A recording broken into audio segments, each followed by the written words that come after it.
Welcome to Grandpa Explains. Settle in. Pull the blanket up a little higher if you'd like.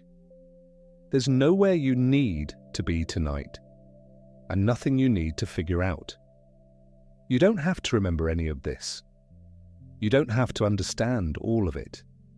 You can just lie here in the dark and let an old story come to you the way stories used to come, slowly, by the fire, when the only light was a lamp and the only sound was a voice. Take a slow, deep breath. Let your shoulders come down from wherever they've been hiding all day. And let me tell you about two men and the 13 hours that changed everything. It begins in a city, Vienna, in the early spring of 1907, the 3rd of March if you want the exact day, and we do want it, because so much of this story can be dated to the day, which is a rare and strange gift in a tale about the human heart. There is a street in that city called the Berggasse, and at number 19 there lived a doctor. His name was Sigmund Freud. He was 51 years old that spring, born in 1856, a man with a dark, careful beard going grey at the edges, a man who smoked cigars one after another and watched everyone, always, with eyes that seemed to be doing arithmetic behind them. And up the stairs of that apartment on that day came a younger man, tall, Swiss, 31 years old, born in 1875, which makes him nearly 19 years younger than the man he had come to meet. His name was Carl Jung. And what happened when these two men sat down together is the kind of thing that almost never happens in a whole human life. They began to talk, and they did not stop, for 13 hours. Let that land for a moment. 13 hours. Think of the longest, best conversation you have ever had in your life. The one that ran past midnight, the one where you forgot to eat, where you looked up and the candle had burned down, and you couldn't believe how late it had gotten. Now imagine that conversation going on, and on, and on, through the afternoon. Through dinner that nobody quite remembered eating. Through the dark hours when sensible people are asleep. 13 hours by both men's own later accounts, virtually without stopping. Two strangers who had never laid eyes on each other before that day, talking as if they had been waiting their entire lives for the other one to walk through the door. That is where this story starts, not with a theory, not with a textbook, with two people recognizing each other across a room, the way you sometimes meet a person and feel, somewhere underneath your ribs, oh, there you are. I've been looking for you. Now, I want to be honest with you about something right at the start because it shapes everything that comes after. Most people, when they tell this story, and it has been told many times, tell it as a dry academic quarrel. Two professors who fell out over a definition, a disagreement about a word. They make it sound like a faculty meeting that went on too long, and that is not what this was. I want you to set that version aside tonight, because what really happened here was a love story, and it was, in its own way, a kind of killing. A son and a father. A patricide, if you'll forgive an old man the heavy word. Two men who loved each other, and there is no softer way to put it, they loved each other. And one of them would eventually have to break the other's heart in order to become himself. Hold on to that. It will make sense of everything that's coming. But let's go back further before the 13 hours, because the way they found each other tells you something too. It did not begin in person. It began in writing. The way so many of the deepest connections used to begin. A parcel in the post, a letter, words on a page sent out from one lonely study into the world, not knowing who might be on the other end to receive them. In 1906, the year before that long Vienna night, the younger man, Jung, took a copy of his own work, a piece of research he had done called Studies in Word Association, and he sent it to the older man in Vienna. Now I'll tell you in a little while what word association was, because it matters, but for now, just picture the gesture. A young, ambitious, brilliant man packaging up the thing he was proudest of and mailing it across the map to the one person whose opinion he most wanted. The way you might, as a young person, send your first real piece of work to the one teacher you admired above all others, your heart in your throat the whole time, wondering if they'll even open it. And Freud opened it. And Freud wrote back, warmly. That's the word the historians use, warmly.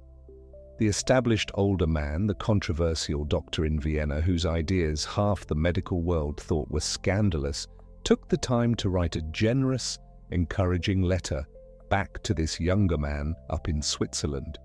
And so it began, a correspondence, letter after letter, crossing back and forth between Vienna and Zurich, carried by trains and ships and the patient hands of postmen who had no idea what they were holding.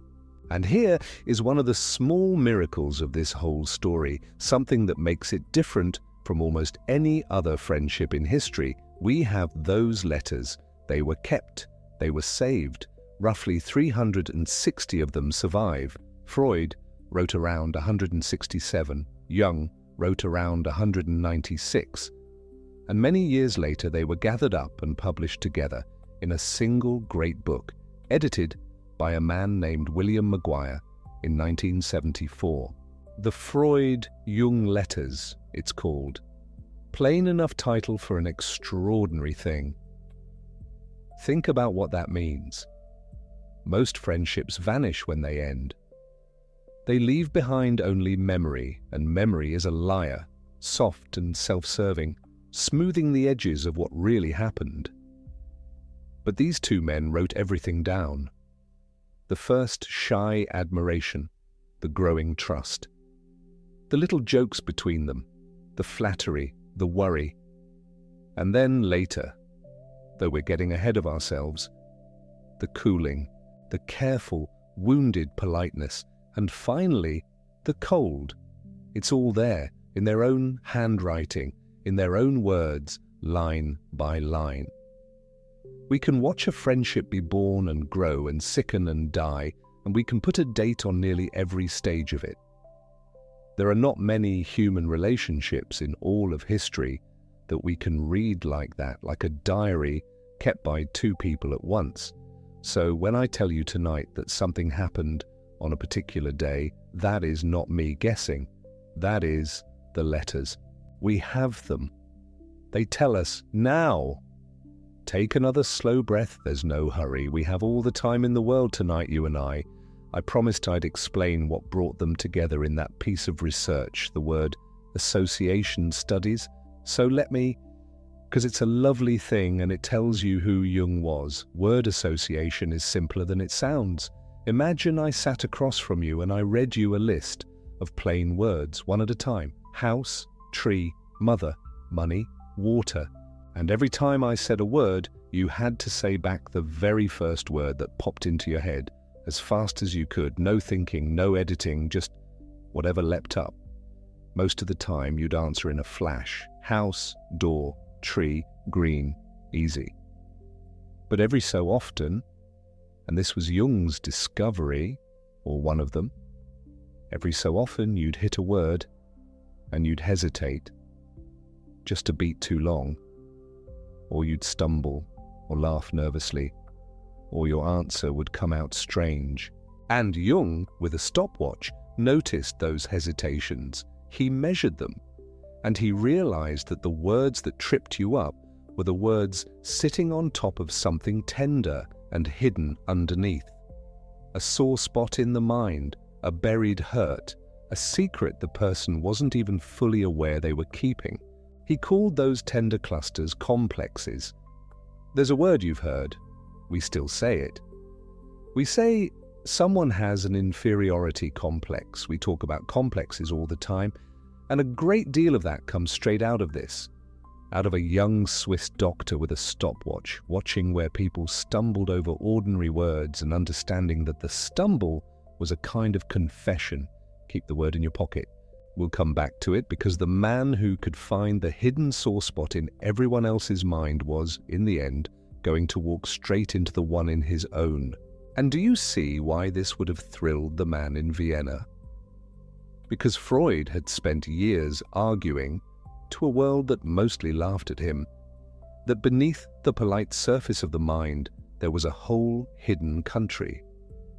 A basement of the self, full of things we've pushed down and locked away and pretended we don't feel. He called this hidden country the unconscious, and he had built his whole life's work on the claim that it was real, and that it ruled us far more than we'd ever admit. And here came this young man from Zurich, not just agreeing with him, but bringing proof, hard proof, a stopwatch, and a list of words and measurable little hesitations that you could see, that you could time, that you could show to a skeptical professor and say, well, look, the hidden country is real, and here is its shadow falling across an ordinary afternoon. Of course, Freud wrote back warmly. Jung had handed him exactly what he most needed, respectable, scientific-looking evidence for the thing the world refused to believe. So you can begin to feel, can't you, why those 13 hours ran the way they did. These were not two men making small talk. These were two explorers who each thought they were alone in the wilderness, suddenly finding another set of footprints in the snow. Finding someone who had seen the same impossible country and come back to tell about it. No wonder they couldn't stop. They had so much to say. They had been saving it up, each of them, for years, with no one quite able to follow. And now here, finally, was someone who could keep up. Someone who could go further. The relief of it. The joy of it. I think there's a particular happiness late in a life that has felt lonely in its thinking, in finally meeting the one person who understands. And both of them felt it that night. You can almost hear the chairs creaking as the hours went by, and neither one would be the first to say, well, perhaps we should sleep. And now I have to tell you the hard part, the part that makes this a real story and not just a happy beginning. Because I'm not going to keep it from you. You should know where we're walking, even as we walk there, slowly. This friendship, this glorious meeting of two minds, it ended.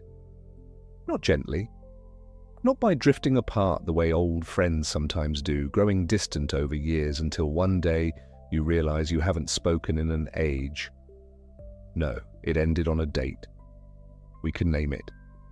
In a letter from Freud dated the 3rd of January 1913, the older man proposed that they should, and these are close to his own words, abandon their personal relations entirely. Stop. End it. And the younger man, Jung, wrote back 3 days later on the 6th of January, agreeing, curtly, coldly, and after that, and I want you to hold this because it is the heart of the whole sad thing. After that, as far as we know, these two men never met again. Never. Not once for the rest of their long lives. Think of it. The 13-hour conversation of 1907, the talk that wouldn't stop, the talk that ran past midnight because neither man could bear to end it, had run in only about 6 years, all the way down to total silence. From not being able to stop talking to never speaking again. 6 years. That's all it took to go from one to the other. And the man who ended it, the older one, do you know what he had called the younger one in those happy years in between? He had called him his son, his heir, his crown prince. Those are real words from the real letters, not legend, not me dressing it up. Freud, who had older followers, men who had been with him for years and expected to inherit his work, looked past all of them and chose this younger man from Switzerland and named him, in writing, his successor, his crown prince. the one who would carry everything forward after he was gone. He wrote in a letter from 1909 that he had appointed Jung as his successor and crown prince, the whole kingdom handed to the chosen son. So here is the first riddle I'll leave hanging in the dark for you tonight. And don't worry, we'll come back and answer it slowly, all in good time. How does a man go from crowning another man his son and heir, from handing him the whole future of his life's work, to writing him a cold letter ending all personal relations, after which they never speak again? How do you get from my crown prince to total silence in 6 short years? What could possibly do that to two people who loved each other? That's the first thread. Let it lie there. We'll follow it all the way down. And here is a second thread, just as strange, that I want you to hold loosely alongside the first. There came a point in this story when the younger man Jung sat down to write a book. And he knew, while he was writing it, he knew it in his bones, he as much as said so later, that finishing this book, that publishing it, would cost him the friendship. He understood, with the pen in his hand, that the moment these ideas reached the printed page, the most important relationship of his life would be over. The father would never forgive it. And he wrote it anyway. He chose the idea over the man. What on earth could be in a book that would make someone do that, knowingly destroy the friendship he treasured most for the sake of getting the words down? What was it worth dying for, in friendship terms? That's the second thread. We'll pull on it later, gently, and you'll see, and there's a third, and then I'll let you rest in them for the night. The older man, Freud, was afraid of something. Genuinely, deeply afraid. He had a phrase for it, a vivid and almost frightening phrase, and he used it to describe the thing he most dreaded happening to his life's work. He called it, and I'll say it the way he said it, the black tide of mud of occultism. The black tide of mud. He imagined the whole careful scientific structure he'd built being swallowed up, drowned in something dark and superstitious and unprovable. And he was determined to build a wall against that tide, a bulwark, and to hold the line no matter what. Here is what makes that third thread tighten your chest a little. The younger man, his crown prince, his chosen son, was walking step by step, straight into the very territory the old man feared most. Jung was wading right out into the black tide, and neither of them perhaps could stop it. That's the third thread. Hold all three of them loosely. They braid together in the end. But I don't want you to fall asleep tonight on the heartbreak. I want you to fall asleep on the love, because the love came first, and it was real. And you should feel how real it was before we ever get near the ending. So let me bring you back to the warmth. Because for those first years, this was one of the great friendships. Picture the letters arriving. Freud in Vienna watching the post for the envelope with the Swiss stamp, the handwriting he'd come to know. The way you wait for word from someone whose mind you've fallen a little in love with. And I mean that in the deep old sense, the meeting of two souls, not anything smaller. They confided in each other. They argued in the good way, the way that sharpens you. They analyzed each other's dreams, which, for these two particular men, was about the most intimate thing two people could possibly do, like handing someone the keys to the locked basement of your own self and saying, "Here, go down, tell me what you find." They trusted each other with that. For a while, they trusted each other with everything. And the older man needed the younger one. Needed him not just for affection, but for something larger, something he could not get from his loyal followers in Vienna, no matter how devoted they were. I'll tell you more about that need another night, slowly, because it's a delicate and rather sad thing tangled up with the prejudices of that whole age. But know this much for now. Freud believed, with good reason, that his movement was in danger of being dismissed, sneered at, locked out of the respectable halls of medicine. And he believed that this young man, credentialed psychiatrist from a famous Swiss clinic, from the proper academic world Freud himself had been shut out of, could be the one to carry the work out of its small circle and into the wide world. Jung was respectability. Jung was reach. Jung was the future walking up the stairs of Berggasse 19. So the love was real, yes. And it was also underneath a kind of hope. The old man's hope that his life's work would outlive him carried on the shoulders of a son he had chosen for himself. And isn't that in the end one of the most human things there is? To find someone younger, someone bright and strong and full of promise, and to think, yes, you're the one who will carry it on after I'm gone. You're the one I've been waiting for. Parents feel it, teachers feel it, old craftsmen feel it about the apprentice whose hands are quicker than their own.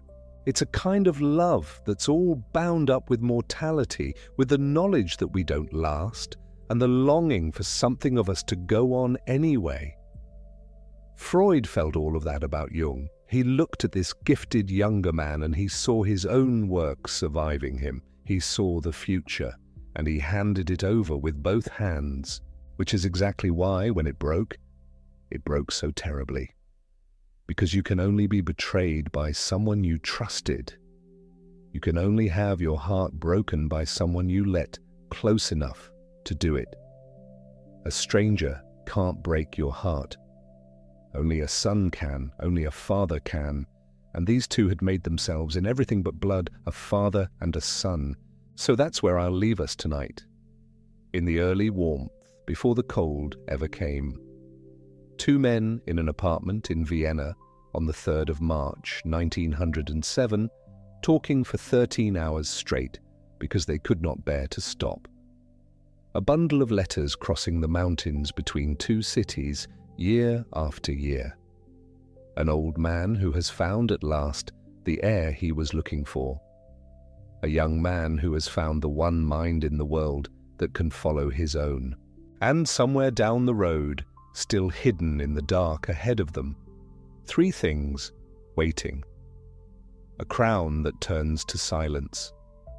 A book that one of them will write, knowing it will cost him everything.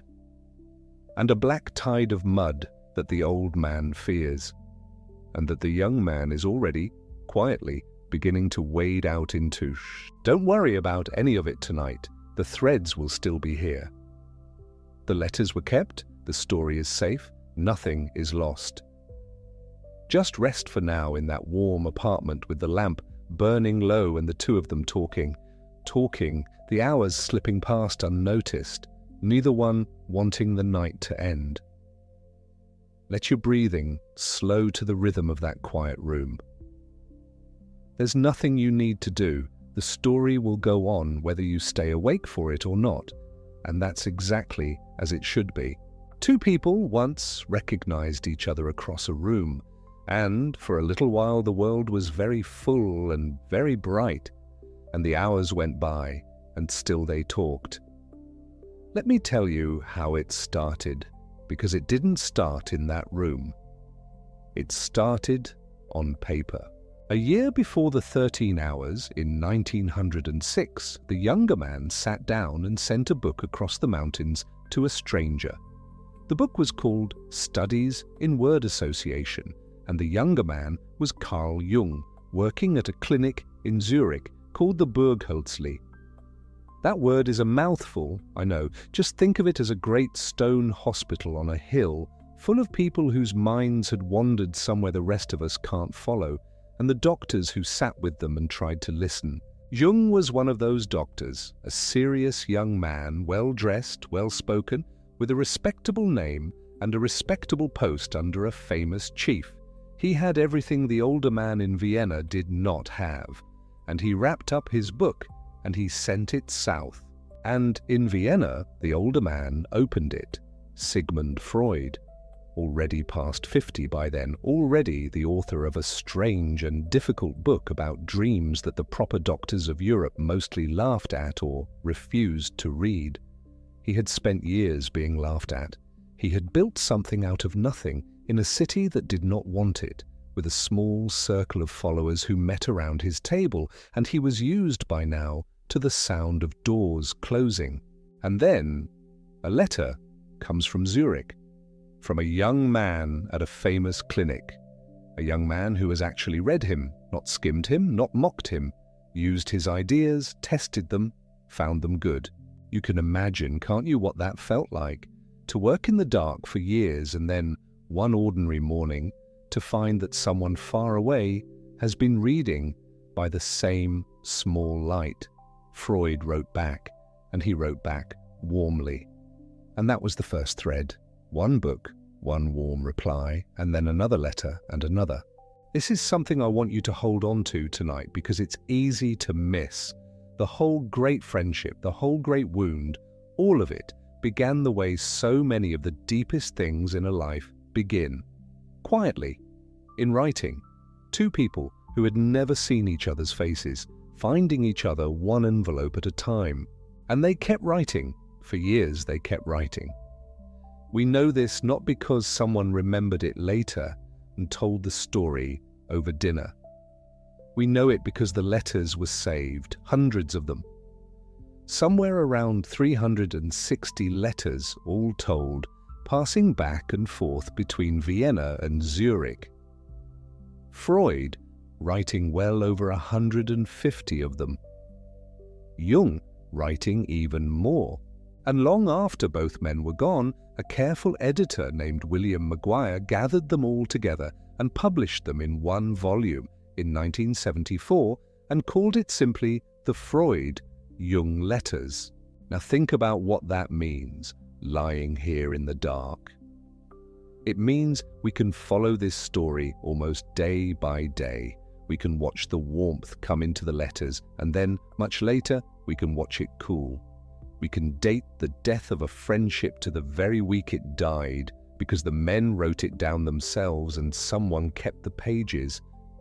There is something almost unbearably tender about that, if you let yourself feel it. Two people fell into each other's lives and then fell out again, and the whole arc of it survives in their own hands, their own words, the warm ones and the cold ones both. The letters were kept. That is how we know any of this at all. So when those letters finally led to a meeting, when the writing on the page wanted at last to become two voices in a room, of course it could not be small.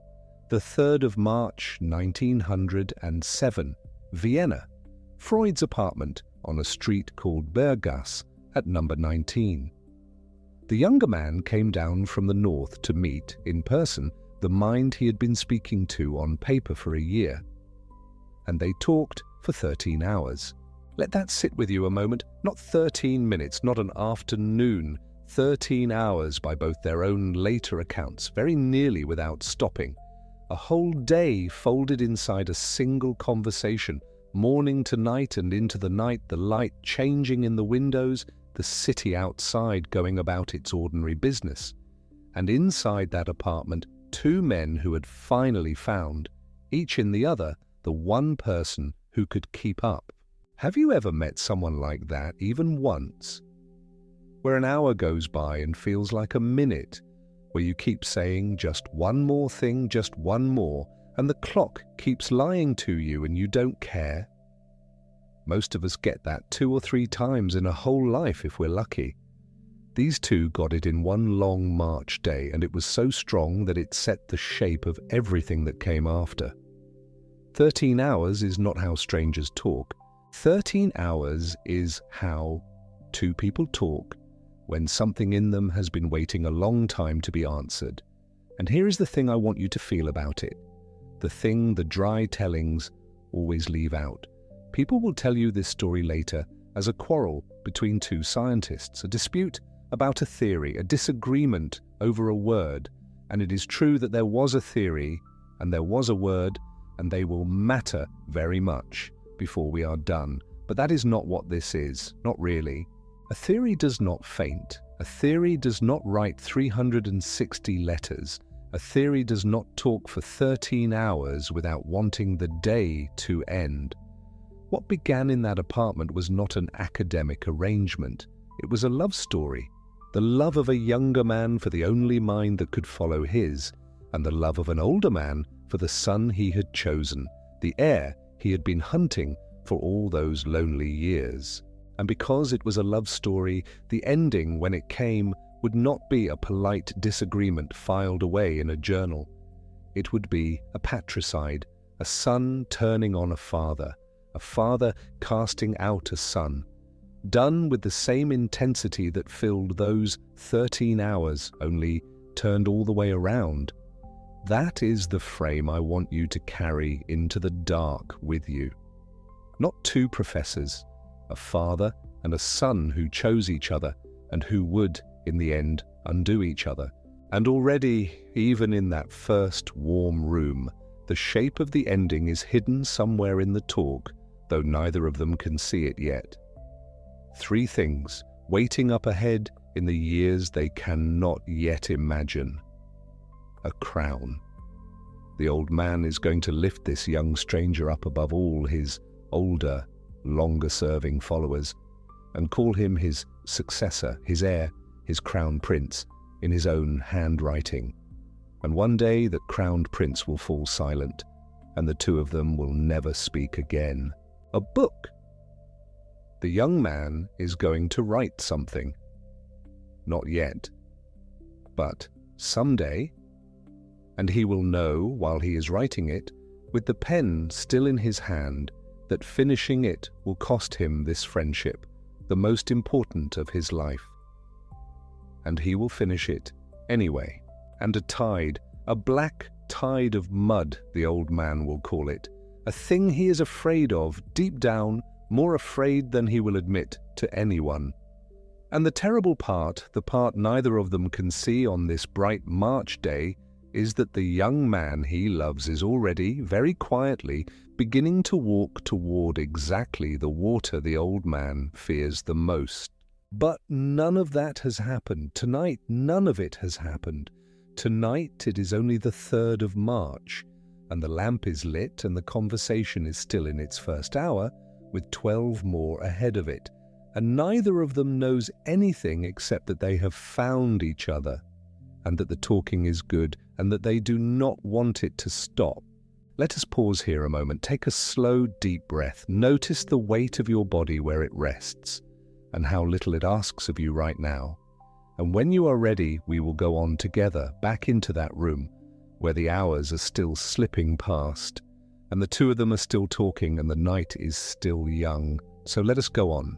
Let us talk about what Freud saw in this young man, and why it mattered so much, and why the choosing of him was not a simple thing, not a kindness between colleagues, not a passing of a baton from one runner to another who happened to be nearby. It was a calculated act, a deliberate one, and it was made from love and from fear in equal measure, and understanding that mixture is the only way to understand how badly it would hurt when everything came apart.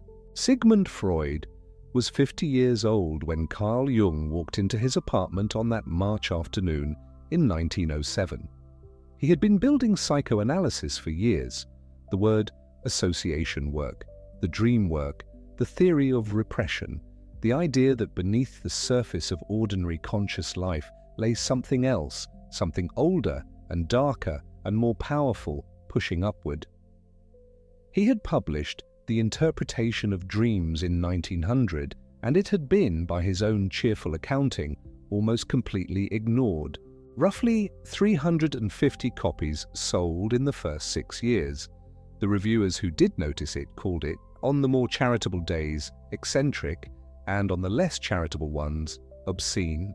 He had been building in near isolation, gathering around him a small group of followers who met on Wednesday evenings in his waiting room, a circle that would come to be called the Wednesday Psychological Society, and later the Vienna Psychoanalytic Society. And it was loyal and it was devoted, but it was also small and it was Viennese, and it was almost without exception Jewish, every one of them.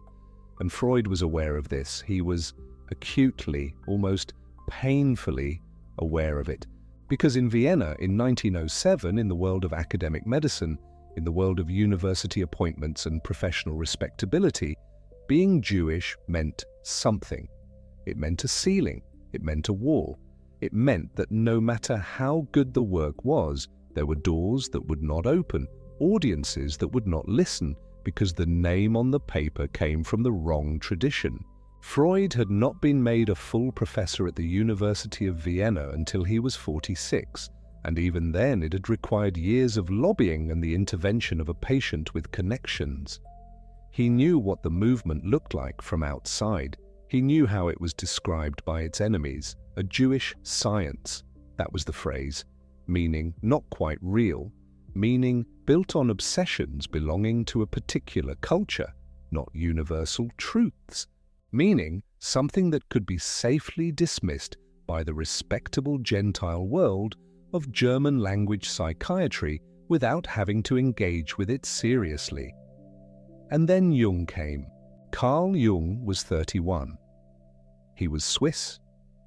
He was Protestant. He came from a family of pastors, not merchants or intellectuals.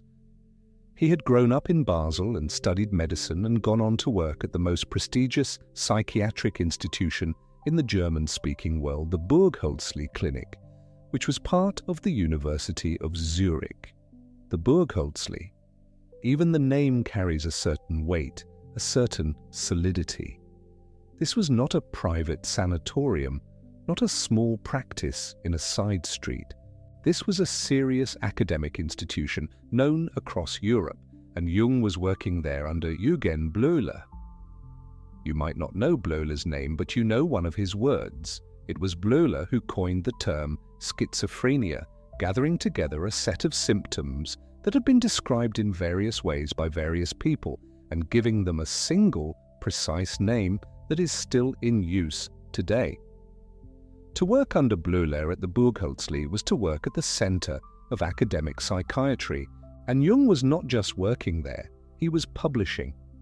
He had developed a technique he called the word association experiment, in which you say a word to a patient and time how long it takes them to respond, and notice when the response comes slowly, or when they look away, or when they give an unexpected answer. Because those hesitations, those flinches, those odd deflections pointed to what Jung was calling a complex, a knot of emotionally charged material in the mind that the person couldn't easily touch. He had published Studies in Word Association in 1906, and it was a copy of this work that he sent to Freud. Freud replied warmly, and the correspondence had begun. So when Jung appeared at Berggasse 19, Freud understood immediately what this young man represented. Here was everything the movement needed and did not have. An institution, a university, a Gentile name, a Protestant respectability, international reach. Zurich was not Vienna. Zurich was a bridge to the German-speaking world that was not circled by the particular social and professional walls of Freud's city. And Jung was brilliant. He was genuinely, undeniably brilliant, and Freud could see it. And that mattered too, because Freud was not a man who respected cleverness for its own sake. He respected intellect that could actually do something, that could take the work further. He had spent years in a room with devoted followers, and now here was someone who could push back, who could argue, who could follow the reasoning and add to it and challenge it and make it stronger. The 13 hours of that first conversation were not 13 hours of a master lecturing a student. They were 13 hours of two people discovering that they could think at the same pace, and that this was rare, and that they should not waste it. And so Freud made a decision, or rather a series of decisions over the years that followed, each one going a little further, each one investing a little more, until the investment was so large that losing it would be catastrophic. He began calling Jung, in letters, his son, his heir, his successor. He used the phrase crown prince. He did not say these things casually, the way you might call a promising student a future star. He meant them with the full weight of a man who had built something and was now deciding, consciously and deliberately, who would carry it forward when he could not. He was appointing Jung in the way that a monarch might appoint a successor, not merely recommending him, not merely supporting him, but actually transferring something, a kind of authority, a kind of legitimacy, a kind of belonging to the work. In a letter from 1909, Freud wrote that he had appointed Jung as his successor and crown prince. That phrase, appointed. It is not the language of a mentor being fond of a promising mentee. It is the language of dynasty, of inheritance, of something formal and binding, something that carries weight on both sides. And what it meant on Jung's side is worth sitting with for a moment. To be chosen like this by a man you had admired from a distance and had now spent 13 hours talking with, that was not a small thing. Jung was 31, brilliant, ambitious, and he had just been told by the man who had done the most significant work in depth psychology that he was the one, the chosen one, the crown prince, and Jung accepted it. He accepted the mantle, at least for a time, with the kind of sincerity that makes the later falling apart all the more painful to trace. Now, the roughly 19 years between them, this is not just a number. When Freud was born in 1856 in Freiburg, which is now in the Czech Republic, the world of medicine was a different place entirely. When Jung was born in 1875 in Keswil, on the shore of Lake Constance in Switzerland, Freud was already 19 years old and already forming the intellectual habits that would define his life. There is almost a generation between them, a full generation in some calculations. And that gap shaped everything about the structure of the relationship. Freud was not young. He was not peer young, not even approximately. He was established, he was formed, he had fought for his ideas through years of professional hostility, and he had the scars and the stubbornness that come from that kind of fight. He was also, and this matters, mortal in a way he knew. He was aware that he was not going to live forever, that the work needed a future, and that he himself was not that future. Jung was the future. Freud chose him to be the future, and the choosing had a specific strategic logic that is important to name because it is not a detail, it is one of the load-bearing walls of the whole story. Freud was afraid, and this is documented, this is in the letters, this is not interpretation, but record, that psychoanalysis would be dismissed as a Jewish science. He worried that the movement would be ghettoized, contained within the boundaries of one cultural community, never taken seriously by the wider academic world because of where it came from and who had built it. He needed the movement to expand. He needed it to be seen as universal, as applicable to all people in all places, not as the particular obsessions of a particular community. And for that he needed someone who was not from that community, someone who could walk through doors that remained closed to him, someone whose name and origin and institutional affiliation said, "This is serious, this is science, this belongs to everyone." Jung was that person, Swiss, Protestant, university appointed, Gentile. The word Freud used in his own mind, and sometimes in letters, was Aryan, which in that time and context simply meant non-Jewish, not the poisoned term it would become a generation later when history took its terrible turn. Freud chose Jung because Jung could go where he could not.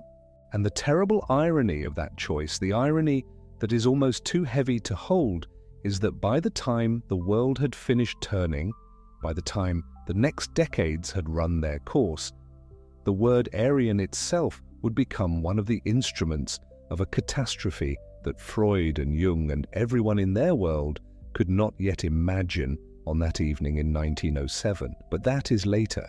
Tonight we are still in the spring of 1907 and the choice is being made for what felt like good and generous reasons, and Freud believed in Jung, and that belief was real. And so Freud acted on it. He did not simply call Jung his successor in private letters. He made it structural, he made it institutional, he made it public. In 1910, 3 years after the first visit, 3 years of letters and visits and growing collaboration, Freud organized what became known as the Nuremberg Congress. This was the founding congress of the International Psychoanalytical Association, the IPA, the body that would formally organize the psychoanalytic movement internationally. And at this congress in Nuremberg, Freud pushed, actively, deliberately, and against significant internal resistance, for Carl Jung to be elected as the first president of the association. Think about what this meant. The International Psychoanalytical Association was not a small local group.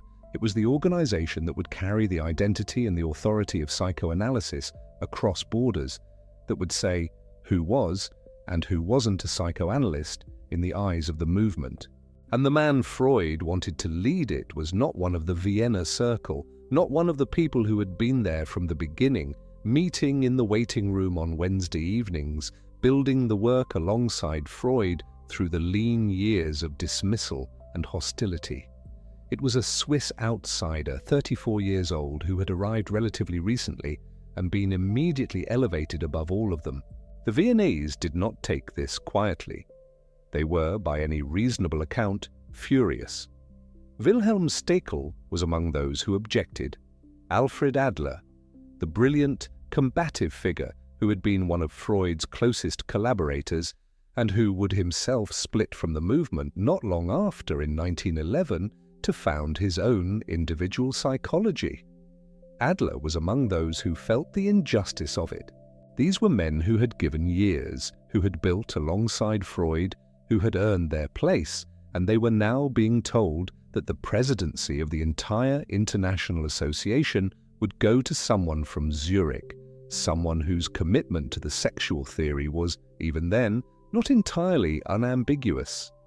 And Freud pushed through anyway. He wanted what he wanted, and what he wanted was Jung, and he had enough authority in the movement to get it. So Jung became the first president of the International Psychoanalytical Association, and he also became the editor of the Jahrbuch, the Yearbook of Psychoanalysis, the main publication of the movement. Freud had given him 2 of the most important formal positions the movement had to give.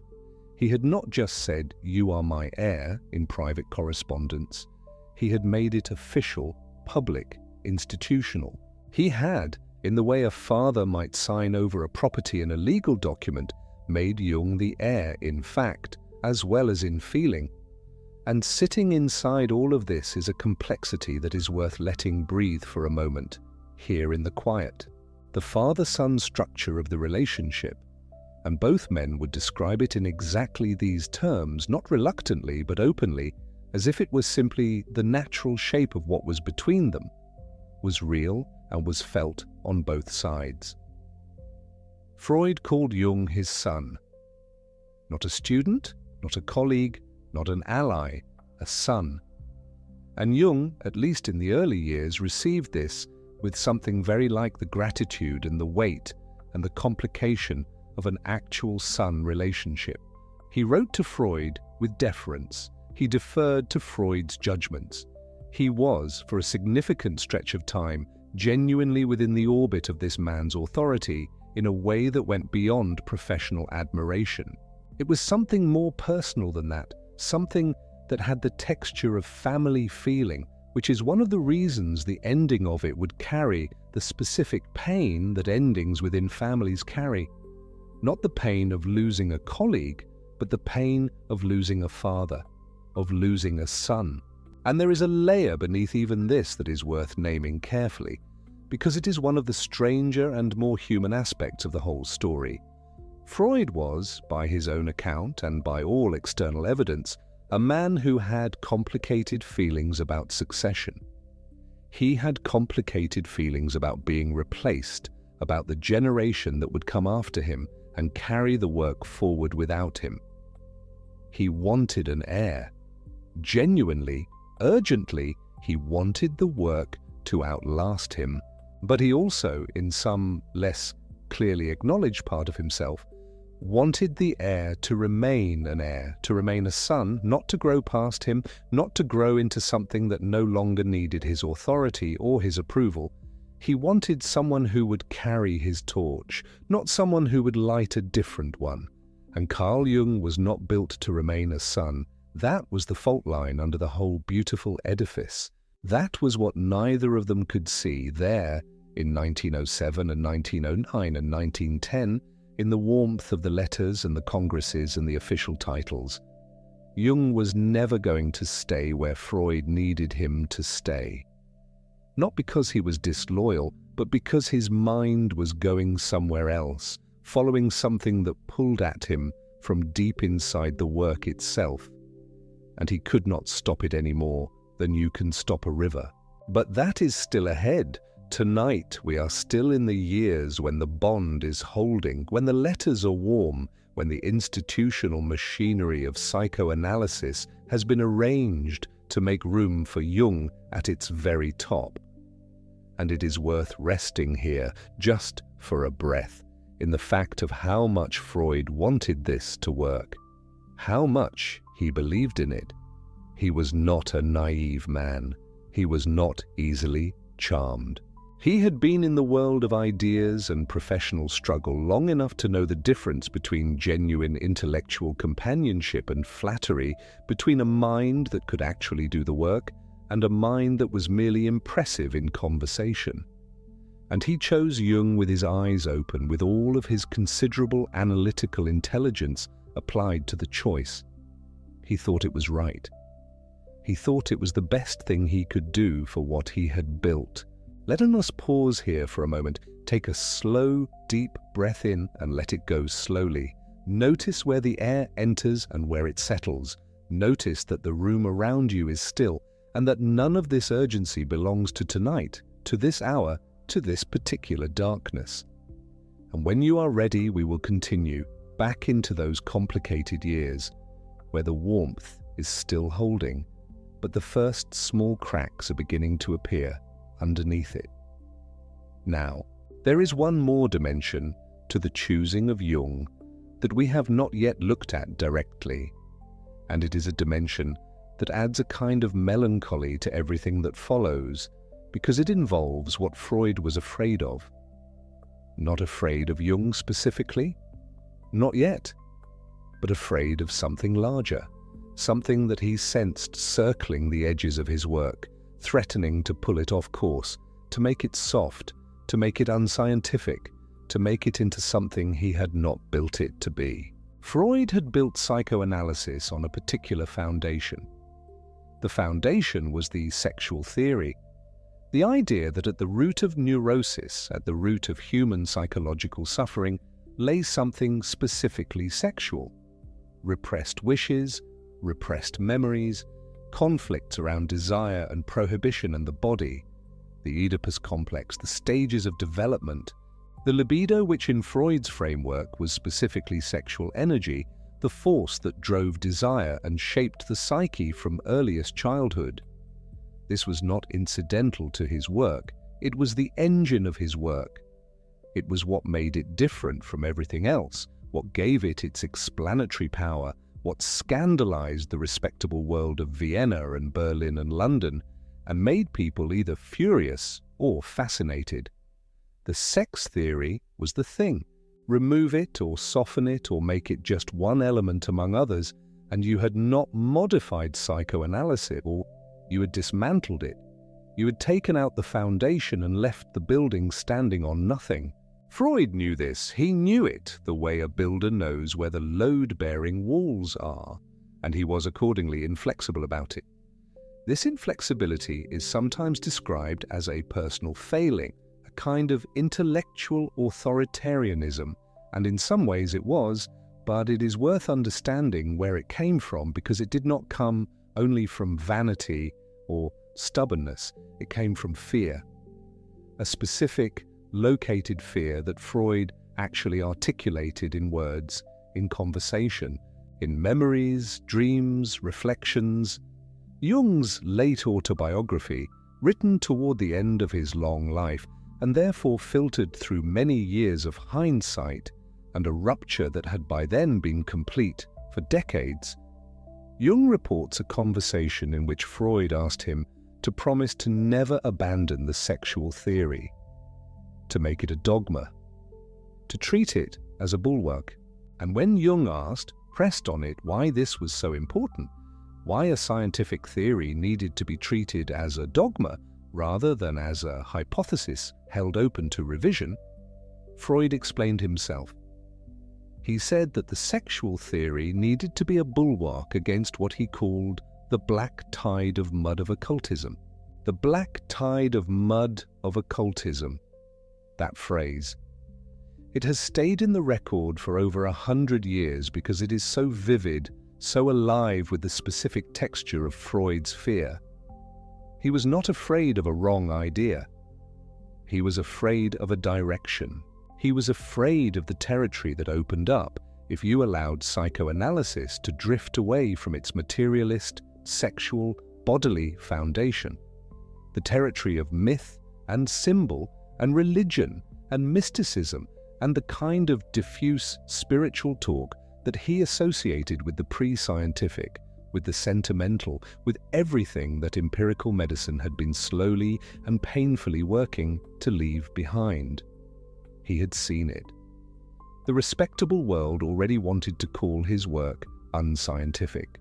If he started talking about archetypes and collective memory and the symbolic meaning of myths, he would be handing his enemies exactly the weapon they needed. The sexual theory was the thing that kept psychoanalysis anchored in the body, in the clinical, in the explicable, even when its conclusions were scandalous. Without that anchor, it would float away, and once it floated, it would be lost. That was the fear, not a small fear, a foundational one, and it shaped everything about how Freud held the movement and how he held the people in it, and how he would eventually hold Carl Jung. Because Carl Jung was moving quietly but unmistakably in exactly the direction that Freud most feared, not maliciously, not as an act of defiance, but because Jung was following something genuine inside his own thinking, something that the word association work and the clinical work and the patients at the Burghölzli and his own vast reading in mythology and comparative religion were all pointing him toward. A sense that the unconscious was larger than Freud's version of it. That beneath the personal history of a single individual, beneath the particular repressions of a particular childhood, there was something older, something shared, something that all human beings carried regardless of where or when they had been born, and that this shared layer expressed itself in the patterns of myth and symbol that recurred strikingly and persistently across cultures that had never had contact with each other.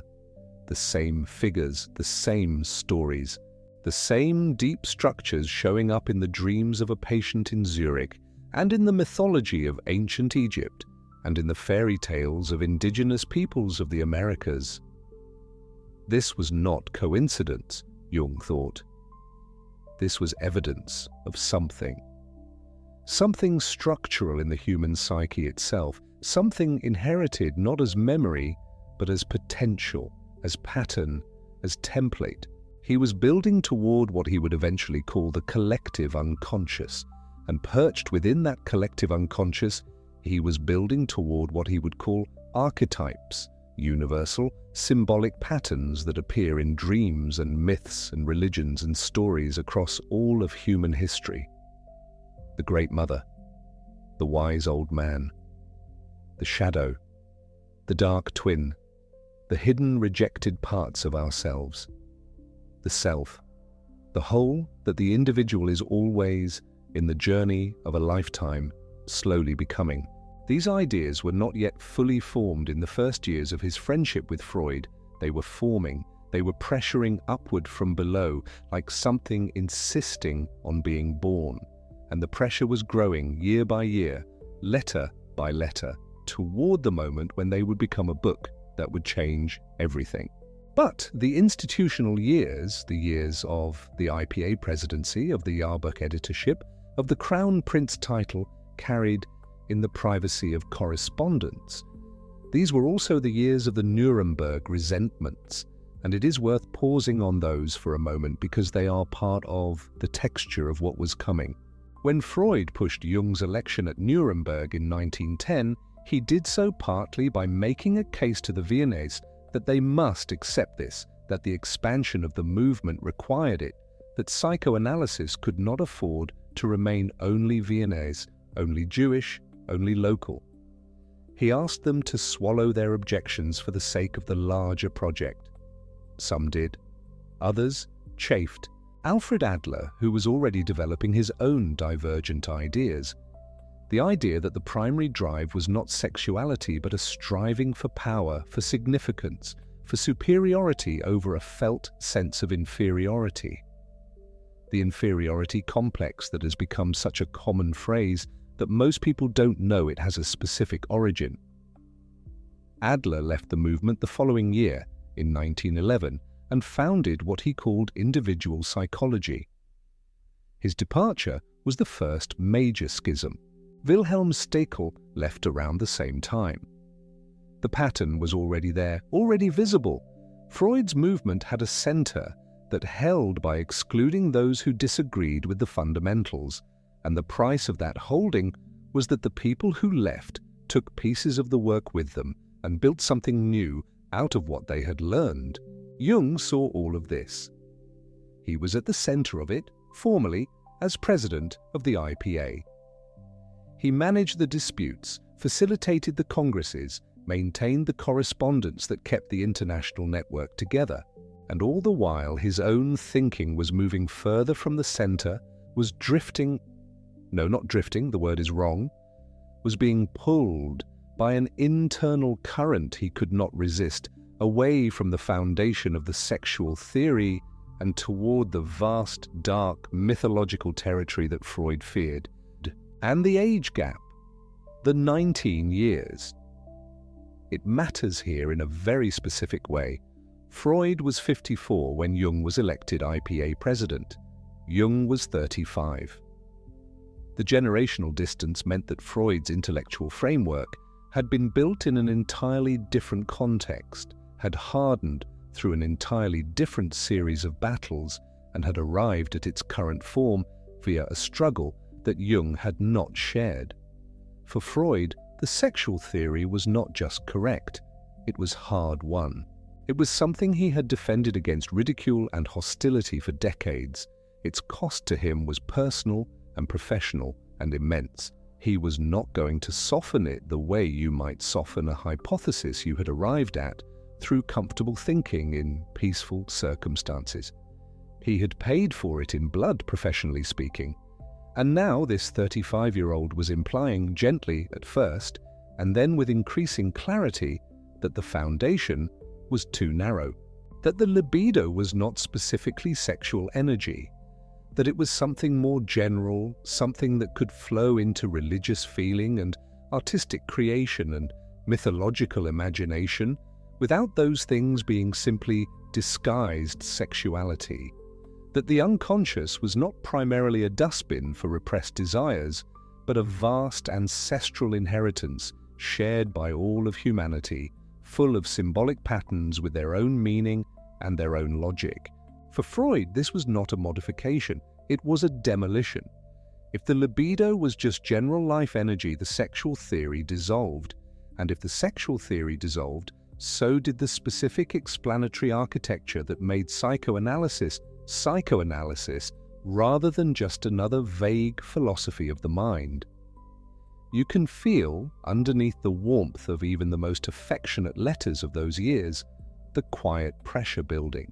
Two men who had found each other across 19 years and a world of difference, who had genuinely loved each other's minds, who had sat together on a ship in the middle of the Atlantic Ocean and analyzed each other's dreams. These two men were also, and had been from the beginning, heading slowly and inexorably in opposite directions. And the direction Jung was heading was the one that Freud had specifically identified as dangerous. There is a detail from those years, the years of the IPA, the crowning, the warm letters, the annual congresses, that carries something of the quality of a small but perfectly clear signal of what was coming. It is the detail of the word association experiments and the complexes. Jung had developed the complex idea before he met Freud. He had found, through the word association work at the Burghölzli, that certain words reliably caused a patient to hesitate, to give an odd response, to look away, to show a slight acceleration of the pulse. And he had theorized that this pointed to a knot of emotionally charged material in the psyche that the person could not easily access or articulate. He called these knots complexes, and Freud found this work exciting and valuable and consistent with his own theory of repression. But Jung's complex was not specifically sexual. It was emotionally charged, yes. It was unconscious, yes. But the emotion and the content could be anything. It could be grief or shame or fear or anger or longing or loss. It did not need to be sexual to be powerful. And this flexibility, this willingness to let the unconscious contain a wider range of material, was already present in Jung's work before Freud arrived. It was already there in the bones of his thinking before the crown and the letters and the congress and the appointment. The seed of the theoretical rupture was already planted in the very work that had first attracted Freud's attention. The two men had been drawn to each other partly by a profound difference they had not yet articulated. Let us pause here. Take a slow, deep breath. Let the air come in and let it go, and let your body remember that it knows how to rest, and that none of this asks anything of you right now except to let it move through you, like a story heard in a warm room, held gently, not gripped. Notice whatever has softened, and when you are ready, we will continue together into the years when the cracks in the foundation began to show themselves above ground, when the voyage to America brought certain things into the open, when the book that Jung knew would cost him everything began to form itself in his mind. But before we leave these early years, the years of the crown, the Nuremberg Congress, the presidential appointment, the father-son warmth of the letters, there is one more thing to say about them. And it is perhaps the most quietly painful thing. Freud was right about what he was afraid of. That is the part that is easy to lose sight of in the way the story is usually told, when it becomes simply a story of the closed-minded father versus the visionary son. Freud was not being irrational. He was not being narrow for the sake of narrowness. He was being a man who had fought for a specific scientific vision against tremendous opposition, and who understood, correctly, that if you opened the door that Jung was proposing to open, you could not easily control what came through it. He had watched, in the history of medicine and in his own time, how easily serious psychological inquiry could slide into the credulous, into the therapeutic by intuition, into the deeply human but ultimately non-rigorous territory of spiritual meaning-making. The world was full of people in 1910 who offered meaning and healing through symbols and myths and spiritual frameworks, and some of them were genuinely helping people, and some of them were doing harm, and none of them were science. Freud wanted to be science. He wanted psychoanalysis to be the kind of thing that could stand up to examination, that could be argued for with evidence, that would not collapse the moment a skeptic asked the hard questions. The sexual theory, grounded in biology, in the body, in development, was his best argument that he was doing something rigorous and not something mystical.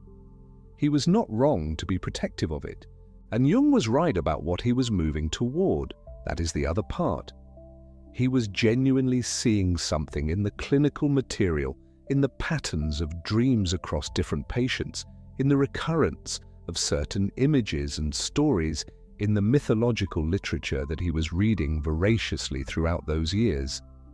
He was not simply going soft on science, he was following the data as he understood it, toward a conclusion that the data seemed to him to support. He thought the unconscious was larger than Freud's version, and he had reasons for thinking so, and he was not willing to suppress those reasons in the service of institutional loyalty. He was also not able to. This was not a choice he was fully making. It was something closer to a compulsion of the intellect, the sense that you cannot unknow what you know, cannot unfeel what is pressing upward with increasing insistence from inside your own thinking. Two men, both right, each in their own frame, both following their deepest intellectual convictions with the integrity that serious minds require, and absolutely, structurally, irreconcilably on a collision course. The crown was real, the appointment was real, the warmth was real, and none of it was going to be enough. Let us pause here for a moment, take a slow, deep breath, notice what has begun to settle, and when you are ready, we will continue together. In the summer of 1909, an invitation arrived that neither man would have predicted a few years earlier. Stanley Hall, a psychologist and the president of Clark University in Worcester, Massachusetts, had organized a conference to mark the university's 20th anniversary. He wanted to bring psychoanalysis to America. He wanted Freud to come and lecture. He invited Jung as well. Freud was 53 years old. He had been building the movement for over a decade, largely in Europe, largely in Vienna and its surrounding intellectual circle. America was unknown territory. He was nervous about it and also quietly excited. Jung was 34. For him, the invitation felt like a confirmation of something, that the work he had been doing at the Burghölzli, the word association studies, the clinical writing, the correspondence with Freud, all of it had added up to something visible, something that had drawn attention across the ocean. They would travel together, not merely to the same destination, but on the same ship, in adjacent cabins, for 7 days across the Atlantic Ocean. The ship was the George Washington. It left Bremen at the end of August 1909. And what happened on that crossing was, in miniature, the whole shape of the relationship. The extraordinary intimacy, the mutual fascination, the analyzing of one another's inner lives. And the first fracture. Small, almost imperceptible. But there, they spent the days at sea doing something that must have been both exhilarating and slightly unnerving. They analyzed each other's dreams. Every morning they would share what they had dreamed, and then they would sit with it together, turning it over, applying the tools that both of them had spent their careers developing. Freud analyzing Jung, Jung analyzing Freud. Two men who had essentially built between them the architecture of depth psychology, using it on each other, on the open water, far from any institutional context, with nowhere else to go. For a time, it was wonderful.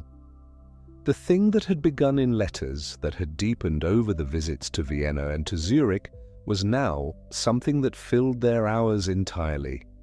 There was nothing to do but talk. Nothing to read except each other. No patients, no lectures, no colleagues to manage or impress, just the two of them and the ocean and the dreams. And then Freud told Jung about a dream. Jung does not reproduce the dream in full in the account he gives later in his memoir, Memories, Dreams, Reflections.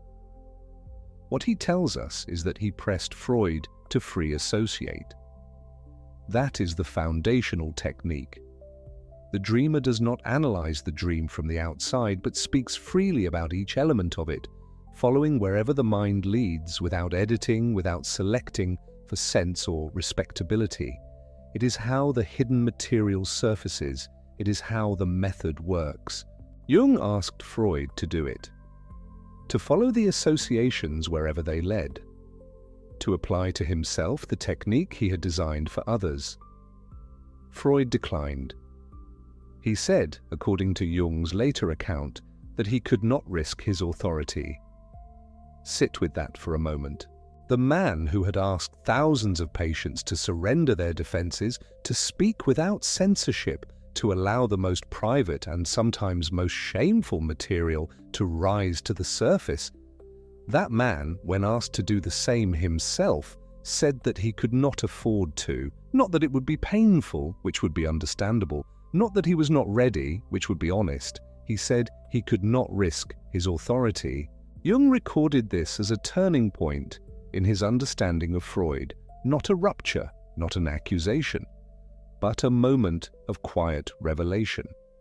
A man who preached the examination of the self had placed, above the examination of his own self, the preservation of his standing with the younger man beside him. The theory said, look at everything, spare nothing, follow the truth wherever it leads. But when the moment came, the man said, not too far. Not if it costs me the thing I need most from you. Jung understood this intellectually. He could see the human logic of it. Freud had spent 30 years building something. His authority over the movement was not a vanity, it was a practical instrument. He had enemies in abundance. He had been dismissed, ridiculed, largely ignored. The psychoanalytic movement existed because Freud had willed it into existence and defended it against all comers, and the only way he could continue to defend it was to be unshakable at its center. He could not afford to be seen to be uncertain. He could not afford to be vulnerable in a way that might, if word got out, be used against him or against the work. Jung understood all of this. He was a clear-eyed man. He could hold the human logic of another person's choice, even when that choice disappointed him, but he also felt something he did not immediately name. A quiet recognition that the person beside him on this ship, the person who had called him son and heir and crown prince, was also a person who had built a wall between the theory and himself, who asked others to be transparent but had chosen for himself a certain opacity, who wanted a successor but also perhaps a disciple, who wanted a son but also perhaps a mirror. This is not a judgment, it is an observation, and Jung made it gently to himself on the water and stored it away without acting on it. They arrived in America. They lectured at Clark University in Worcester. Freud gave 5 lectures on psychoanalysis. Jung gave 3 on his word association research. The American reception was, by most accounts, warmer than either man had expected. Freud was genuinely moved by it. He later said it was the first time he had been received without having to defend himself from the ground up, the first time an audience came prepared to engage rather than to dismiss. William James, the great American philosopher and psychologist, attended and spoke with Freud briefly. Freud valued that encounter. They received honorary doctorates. Photographs were taken. The 2 men stood in the formal academic procession in their robes. They looked in those photographs like what they were, the founders of something significant, recognized, arriving.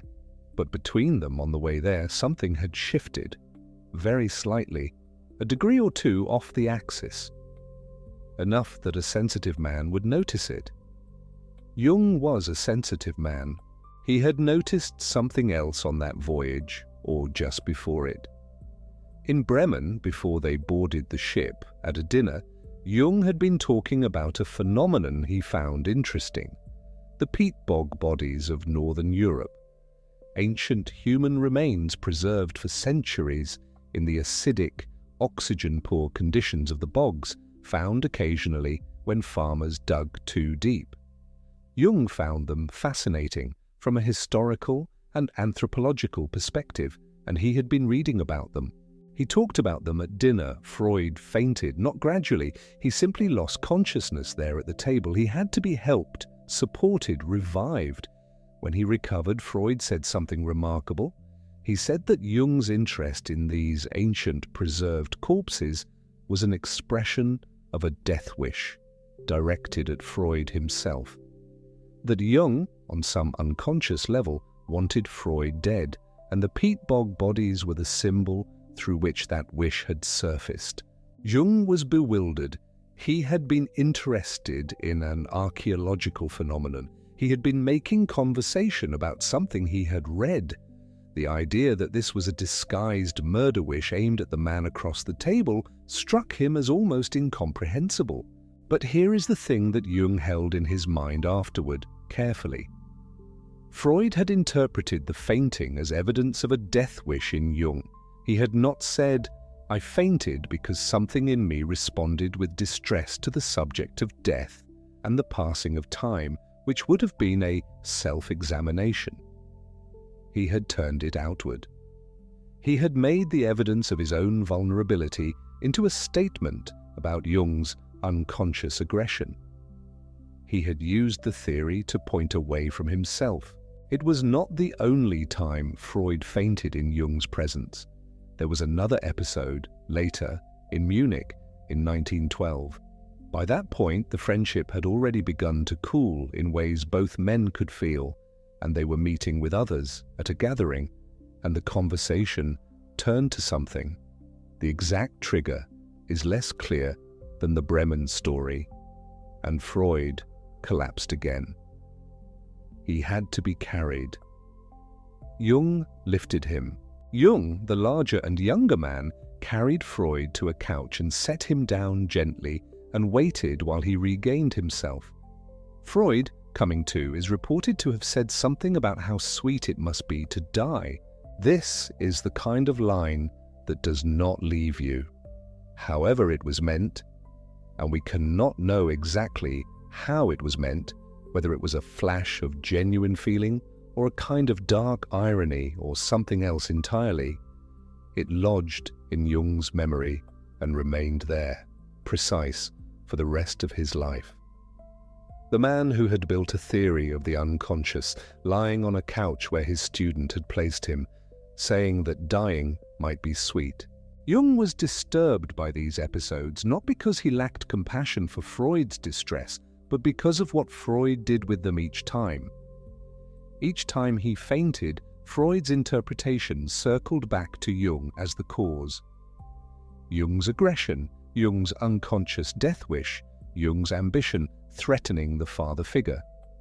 The theory that was supposed to illuminate the self became, in these moments, a tool for locating the source of difficulty anywhere except inside Freud himself. And Jung saw this, though he said very little about it at the time, because the warmth was still real, and the intellectual bond was still extraordinary, and the work they were doing together was still the most important work either of them could imagine being part of. He stored these things, filed them, let them rest. He was not ready yet to understand what they meant. There was one more thread running through those years that is worth sitting with, because it lived in the correspondence between the two men and contributed, quietly and uncomfortably, to the texture of the bond. Her name was Sabina Spielrein. She had come to the Burghölzli as a patient in 1904. She was 19 years old, a young Russian Jewish woman, and she was in profound distress. Jung treated her. He was her physician. Over the years of that treatment, she made a remarkable recovery and eventually went on to study medicine herself, to become a physician and a psychoanalyst in her own right. She was a serious thinker who would eventually make theoretical contributions of her own, including early ideas about a destructive element in the psyche that fed into larger conversations in the field about what would later be called a death drive. But the relationship between Jung and Spielrein had become entangled in ways that went beyond the clinical. The exact nature of what passed between them is something that historians have examined carefully using the surviving documents, and Jung's own later statements indicated that the boundaries of the professional relationship had not held as they should have. He acknowledged this, in his own way, over time. What matters for the story of Jung and Freud is that Freud knew. They corresponded about Spielrein. She wrote to Freud directly. Freud served in a strange and uncomfortable way as a kind of mediating figure, the elder authority to whom both parties appealed. And what this meant for the two men was a layer of complication and unease, a point of vulnerability for Jung, a thing that Freud knew and held, and that could not be entirely separated from the question of trust between them. Jung was aware that he had not handled the situation cleanly. He was aware that this was a mark against him, a lapse in the very judgment and self-knowledge that a serious analyst was supposed to embody. Freud's knowing of it was not something Jung could be entirely comfortable with. And Freud's handling of it, not accusatory, not dismissive, but present, acknowledged, held in the relationship, created a subtle asymmetry. The father who knows the son has failed, the son who cannot pretend with that father that the failure did not occur. It was not the cause of the rupture, it was not the engine of the split, but it was a weight. Another weight on a bond that was already carrying a great deal. Take a slow, deep breath. Let the weight of that settle. You do not need to carry any of this. You are only listening. When you are ready, we will continue. There were, by this point, so many small weights. The refusal on the ship, the faintings and their aftermath, the question of Spielrein, the resentments of the Viennese colleagues, Steckel and Adler and others, who had watched Freud elevate this Swiss outsider above them and who said so privately and sometimes not so privately. The question of whether Jung's deepening interest in mythology and religion and symbol was something that could be housed inside psychoanalysis or whether it was something else, something that would not fit. Jung was reading widely in those years, not just clinical literature, mythology, comparative religion, the ancient texts that contained the stories human beings had been telling since before history was written. He was looking for patterns. He was following something that had begun to seem to him like a scent.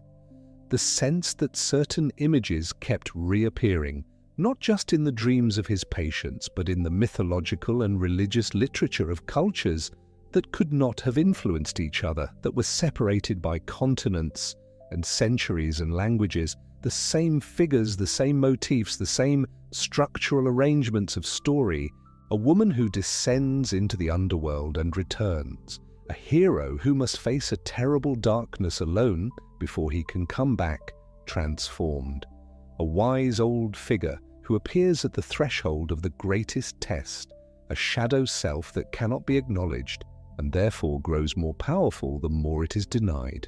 These were not, Jung was becoming convinced, random. They were not merely cultural coincidence.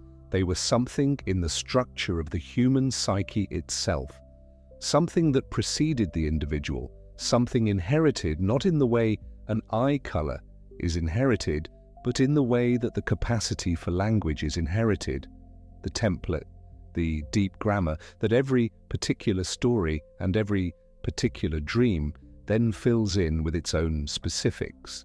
He was moving, in other words, toward the collective unconscious, toward the idea that beneath the personal layer of the psyche, the repressed memories and desires and fears that belong to this individual life, there was another layer, older and deeper and shared, the common inheritance of what it means to be human. This was not a small departure from Freud. This was not a refinement or an extension. This was a different kind of claim about what the unconscious fundamentally was. Freud's unconscious was full of your material, your history, your childhood, your repressed wishes, your particular anxieties born of your particular development. Jung's unconscious also contained all of that, but underneath it, or beside it, or in some formulation that Jung was still working to make precise, was something that did not belong to any individual at all, something that was there before you were born and would be there after you were gone. And the energy that moved through all of this, when what Freud called libido, Jung was no longer willing to define as sexual energy, not exclusively, not at the foundation. He looked at the myths and the symbols and the clinical material, and he saw something that moved through creativity and spirituality and the drive to make meaning just as powerfully as it moved through sexuality. He saw a life force, a general psychic energy that took many forms. Sexuality was one form. The pull toward beauty was another, the impulse to make something, to understand something, to connect with something larger than oneself. These were also forms of the same energy. You could not reduce them all to sex. Or rather, you could, technically, but in doing so you lost something essential.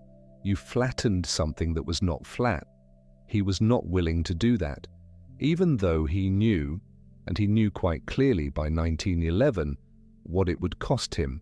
He had begun writing the book that would make all of this explicit. The book that would publish his departures from Freud, not as private hesitations whispered between them, but as a public argument, documented and citable, available to the whole field. He worked on it through 1910 and 1911 and into 1912. It would appear in two parts, the first in 1911 and the second in 1912 under the title Wandlungen und Symbole der Libido, which would eventually be translated into English as Psychology of the Unconscious, and later, in a revised form, as Symbols of Transformation. There is an account Jung gives in Memories, Dreams, Reflections of working on one particular section of that book, the section on incest and sacrifice, which drew on mythological material to argue for a symbolic rather than literal interpretation of the incest theme, directly challenging Freud's reading of the Oedipus complex as a real buried wish rather than a symbolic configuration. Jung says that he sat with that chapter for a long time, that he knew while he was writing it that finishing it and publishing it would end the friendship. He finished it anyway. This is one of the most important moments in the story, and it is easy to rush past it.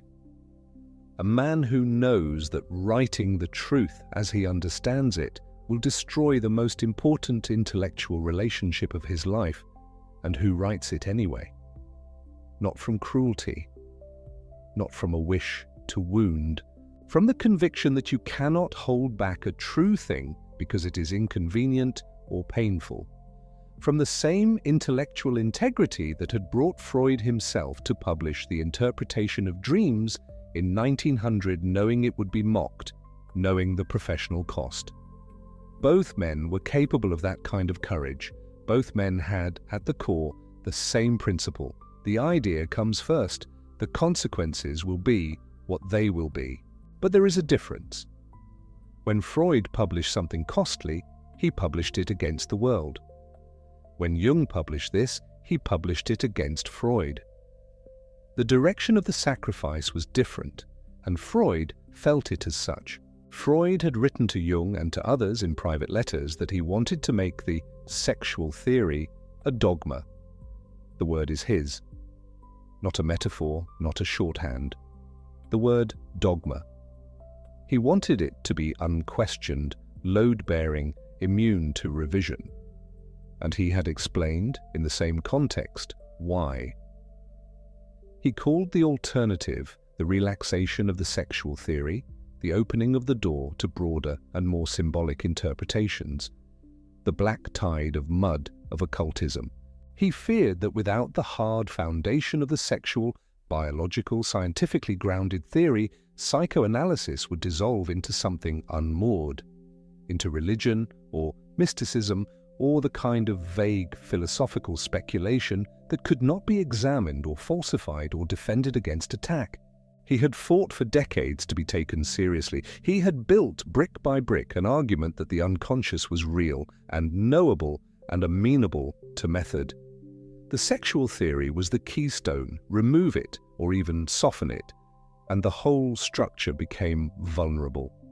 If libido was just a word for general life energy, for any kind of motivational force, for the pull toward meaning or creativity or beauty, then it explained nothing. Then it was just a fancy name for wanting things. Then psychoanalysis was not a precise science but a poetic system, and poetic systems do not protect themselves against the hard dismissal of the medical establishment. He was not wrong to think this. This was a real strategic problem. The softening of the sexual theory genuinely would make psychoanalysis harder to defend on scientific grounds. Freud understood the field, its politics, its enemies with a clarity that came from years of experience. His rigidity here was not neurotic stubbornness, it was policy. Hard-won, anxiety-driven, but substantively motivated policy.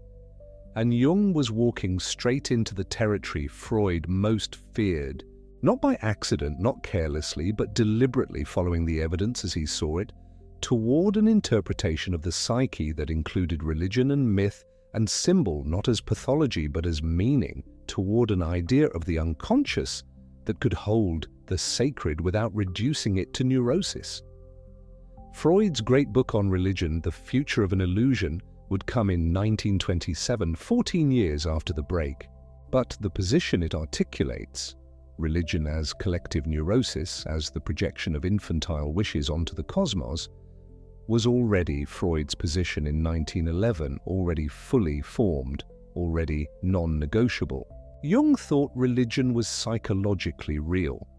Not literally true, perhaps, in any metaphysical sense, but real as an expression of something deep in the psyche, real as a language for things that could not easily be said in other languages. The images in religious traditions, the dying and rising God, the Great Mother, the underworld journey, were for Jung not symptoms of infantile wish fulfillment, but maps of the collective unconscious. They were the psyche's way of knowing itself in symbolic form. For Freud, this was the black tide. This was exactly what he had spent his life building a wall against. This was what the sexual theory was a bulwark against. And his son, his chosen heir, his crown prince, was not only walking into it but writing a book about it and publishing it under his own name. The letters between them in 1912 grew colder. The warmth drained out of them gradually, like a light dimming rather than switching off. There were still exchanges, still arguments, still the vocabulary of collegiality. But the tone had changed. Anyone reading the letters in sequence, as the editors of the Freud-Jung letters made possible when they published the collection in 1974, can feel it. The way a letter that once opened with something generous and personal now opens with a professional courtesy that is barely warmer than a legal document. The way the arguments, which once had the quality of two minds genuinely reaching toward each other, began to have the quality of two men defending positions. Jung, in December of 1912, wrote a letter that was sharp in a way the previous letters had not been. He accused Freud, not in those exact words, but clearly, of behaving toward his followers the way a physician behaves toward patients, of analyzing their resistances rather than engaging with their arguments, of turning every disagreement into a symptom to be interpreted rather than a position to be answered. It was a stinging thing to say. It was also, from Jung's perspective, true, and he said it. Freud replied on the 3rd of January 1913. In that reply, Freud proposed that they abandon their personal relations entirely. Not the professional exchange, not the theoretical conversation, the personal relation. The thing that had begun in 13 hours of unbroken talk at Berggasse 19 on the 3rd of March 1907. The thing that had filled 360 letters over 6 years. The thing that had crossed the Atlantic together and analyzed dreams on the open water and stood in photographs in academic robes in Worcester, Massachusetts, and carried each other's weight in ways that neither man had quite found with anyone else. Freud, in 5 words, proposed to end it. Jung replied 3 days later, on the 6th of January 1913. His response was brief. He said, "I accede to your wish that we abandon our personal relations." That was all. 2 sentences, one from each man, and after those sentences, silence. Permanent silence. They would exchange a handful of formal communications over the following months, as the institutional arrangements were unwound.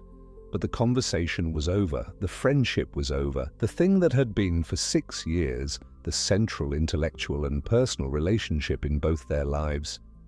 Over. They never met again after 1913. The man Jung had carried to a couch, unconscious, in Munich. He never saw that man's face again. The man who had told Jung he was his son, his heir, his crown prince, Jung never sat across a table from him again. 6 years of extraordinary intimacy and then nothing. Not a cooling, not a distance, not an awkward politeness at conferences. Nothing. The 13-hour first conversation ran all the way down to silence. Let us pause here. Take a slow, deep breath. Let that land somewhere quiet inside you. When you are ready, we will continue. There is something in the cleanness of the ending that deserves attention. It was not prolonged. It was not a drawn-out estrangement with several false reconciliations. 2 letters in January, and then the work of unwinding the formal arrangements, and then silence. Both men were capable of decision. Both men knew, once the decision was made, that there was no path back through the thing that had built the friendship. The friendship had been built on a shared project and a shared hope. The hope was that they were building something together, that the heir would carry the work forward in the spirit in which it had been given. That hope was gone. The shared project was fractured at its theoretical foundation. There was nothing to sustain the personal relation once those 2 things were removed. Freud moved quickly to formalize the break in institutional and intellectual terms. He wrote On the History of the Psychoanalytic Movement in 1914. It is a polemical document, not his most generous work by any standard. It is the founding charter of a new boundary, a clear statement of what psychoanalysis was and was not, and who did and did not belong to it. Adler, who had departed the movement in 1911 over his own theoretical disagreements, was addressed. Jung was addressed. Both were, in effect, read out of the movement. The price of belonging to psychoanalysis, Freud made clear, was acceptance of the sexual theory. Revise the theory, broaden libido into something non-sexual, and you were doing something, perhaps something interesting, perhaps something valuable, but you were not doing psychoanalysis. It was, in its way, the same move Freud had made on the ship. The protection of authority. The drawing of a line. This is the foundation, and it is not negotiable. And if you cannot stand on it, you must stand somewhere else. There was logic to it. There was also something sad in it. The man who had taught the world to see the price of defensiveness was being, in this moment, deeply defensive. Jung, for his part, did not publish a polemical response. He went inward. What came next for Jung was not a public argument or a campaign to discredit Freud. What came next was something much stranger and, in the long run, much more significant. He began to come apart, quietly, privately, in a way that those closest to him could see but that he did not advertise and would not fully describe until very late in his life. He called it, looking back, his confrontation with the unconscious. It lasted from roughly 1913 through to 1917, 4 years. During those years, he experienced what he described as a flood of visions and voices, material rising from somewhere below the level of ordinary waking thought with an urgency and a strangeness that he could not entirely predict or control. He was afraid sometimes that he was losing his mind. The fear was genuine. He had worked with psychotic patients. He knew what it looked like when the boundary between the ordinary self and the unconscious contents dissolved. He was watching something that had that quality, and he could not always be certain it was not happening to him. He made a decision. He would not fight it. He would not wall it off, suppress it, refuse to look. He would do the thing that he and Freud had built the whole project on. He would look at it. He would follow it. He would go into the darkness rather than turning away from it. And he would try to understand what he found there. He began to write it down. Not in a clinical notebook, not in a theoretical text, but in a book that was also a kind of visual record. He drew and painted the images that came to him, pages of intricate, dreamlike imagery accompanying the written accounts of visions and inner dialogues. He called it Liber Novus, the Red Book. He kept it private for the rest of his life. He showed it to very few people. His family held it after his death. It was not published until 2009, nearly 50 years after Jung died in 1961. What he found in those 4 years of interior darkness was not madness. That was the first and most important thing. He found material, enormous, strange, symbol-heavy material that did not feel like the personal residue of a single man's repressed childhood wishes. It felt older than that. It felt, to Jung, like it was coming from somewhere deeper than his individual life, as though he had broken through the floor of the personal and found himself in a much larger room beneath. This is where the theoretical split has to be told from the inside, because the ideas that would eventually define Jung's mature psychology did not arrive as tidy academic propositions. They arrived the way visions arrive, raw and demanding, in the years after the friendship died. The collective unconscious, the archetypes, the shadow, the process he would call individuation. All of it took shape in that dark room, and none of it would have taken that shape if the break with Freud had not forced Jung all the way back to himself, with no authority to defer to and no crown prince title to protect. But before we arrive at what grew from the wreckage, we have to sit for a while with the split itself, because the break was not, at its core, a disagreement about a word. It was a disagreement about the nature of reality, and Freud felt it that way, which is why he held the line so hard. Take a slow breath here. Let yourself settle a little deeper. We are going into the heart of it now. The word at the center of everything was libido.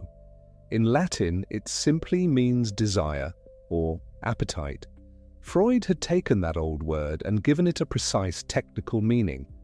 Libido was sexual energy, the driving force behind human behavior, the thing that the unconscious worked with that got repressed, that came back as symptoms, that the analyst helped the patient trace back to its origins in early childhood sexuality.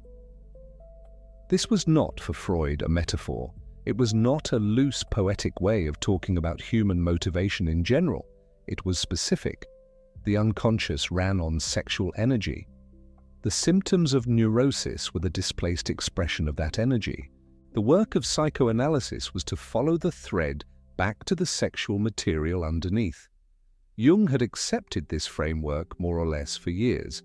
He had applied it at the Burghölzli with his psychotic patients, with the word association experiments, with the clinical work that had first brought him to Freud's attention. But something kept pulling at him. He worked with patients whose suffering did not seem to him to be adequately explained by the sexual framework alone. He encountered mythological and religious material in their imagery and in their dreams, images that matched almost exactly symbols from mythologies they had never consciously studied. A woman who had never read Greek mythology dreaming in Greek mythological shapes. A man's imagery that seemed to parallel, in ways that could not be explained by personal history alone, motifs from ancient religious traditions. Jung kept a careful record of these parallels, and the more he gathered, the less the personal sexual model seemed sufficient to account for them. He began to think about libido differently, not as sexual energy specifically, but as something more like general psychic energy, a life force, the force behind all motivation and all meaning-making, which could be expressed sexually in the appropriate circumstances but was not reducible to sexuality. Think of it a little like the way water can take many forms. It can be a river, it can be steam, it can be ice. What makes it water is not any one of those forms but the underlying substance. Jung was suggesting that libido was like that, the underlying psychic substance, which in some circumstances took the form of sexual desire, and in other circumstances took the form of religious yearning, or creative drive, or the pull toward meaning. The same energy, differently channeled. This sounds, if you are sympathetic to Jung, like a reasonable expansion of the theory, a broadening, an enrichment, and that is exactly how Jung framed it to himself, and initially to Freud, not as a rejection, but as a development. Freud did not read it that way. For Freud, what Jung was proposing was not a broadening, it was a retreat. It was a softening of the one thing that gave psychoanalysis its power and its intellectual spine.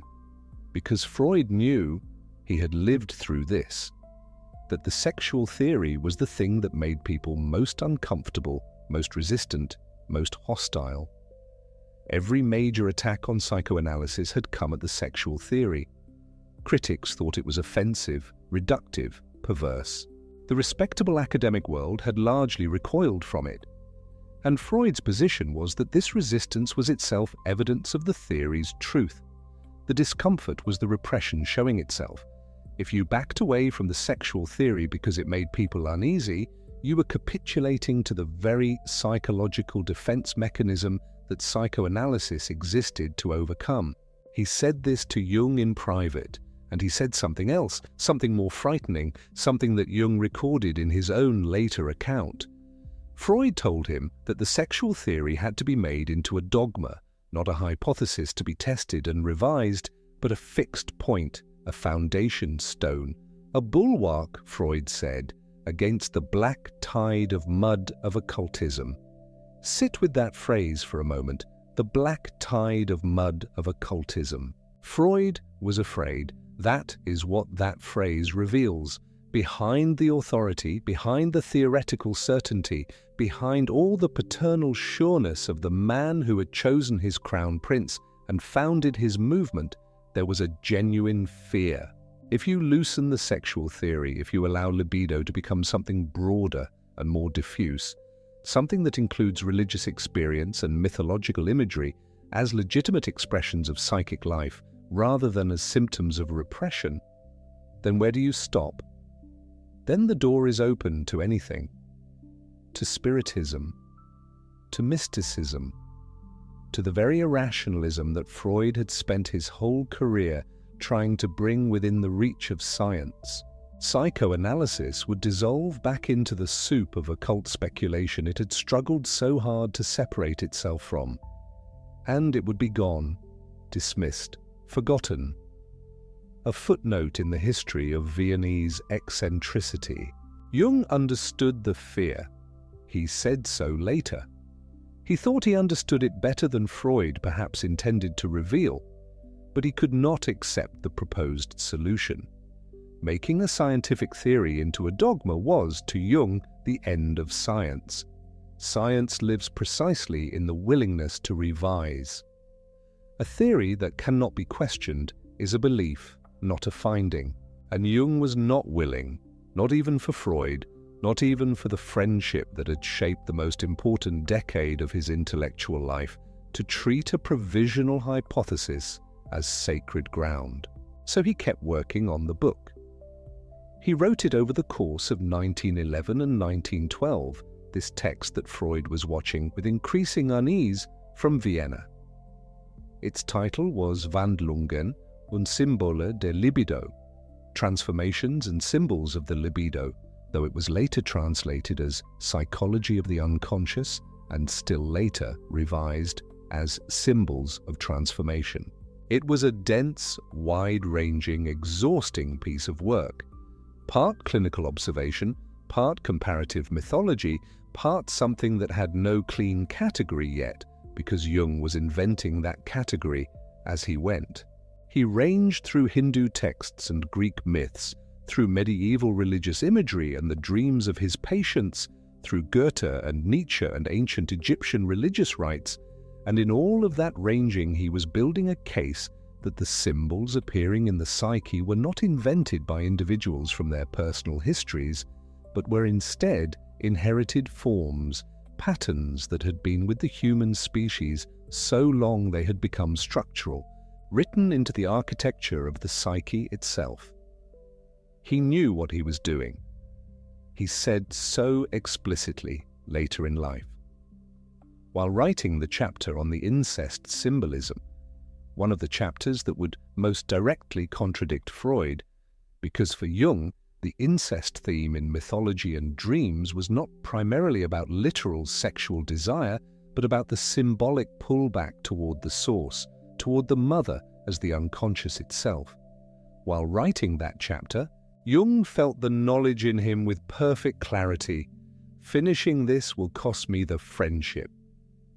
He finished it anyway.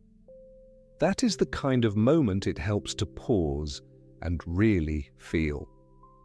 A man sitting with a manuscript in front of him, understanding precisely what publishing it will cost, and choosing the idea over the relationship, not because he did not value the relationship, he valued it enormously, but because he valued something else more, the obligation to follow the truth as he saw it wherever it went, even into territory that frightened the man he admired most. The book appeared in two parts, 1911 and 1912. The correspondence between Freud and Jung, which had been warm, rich, intellectually generous for years, the back and forth of two minds lit up in each other's company, these men who had talked for 13 hours without stopping on the day they first met, began to cool, to formalize. The tones changed. You can trace it in the letters themselves, in the volume William Maguire edited and published in 1974. The warmth does not disappear all at once. It retreats gradually like a tide going out.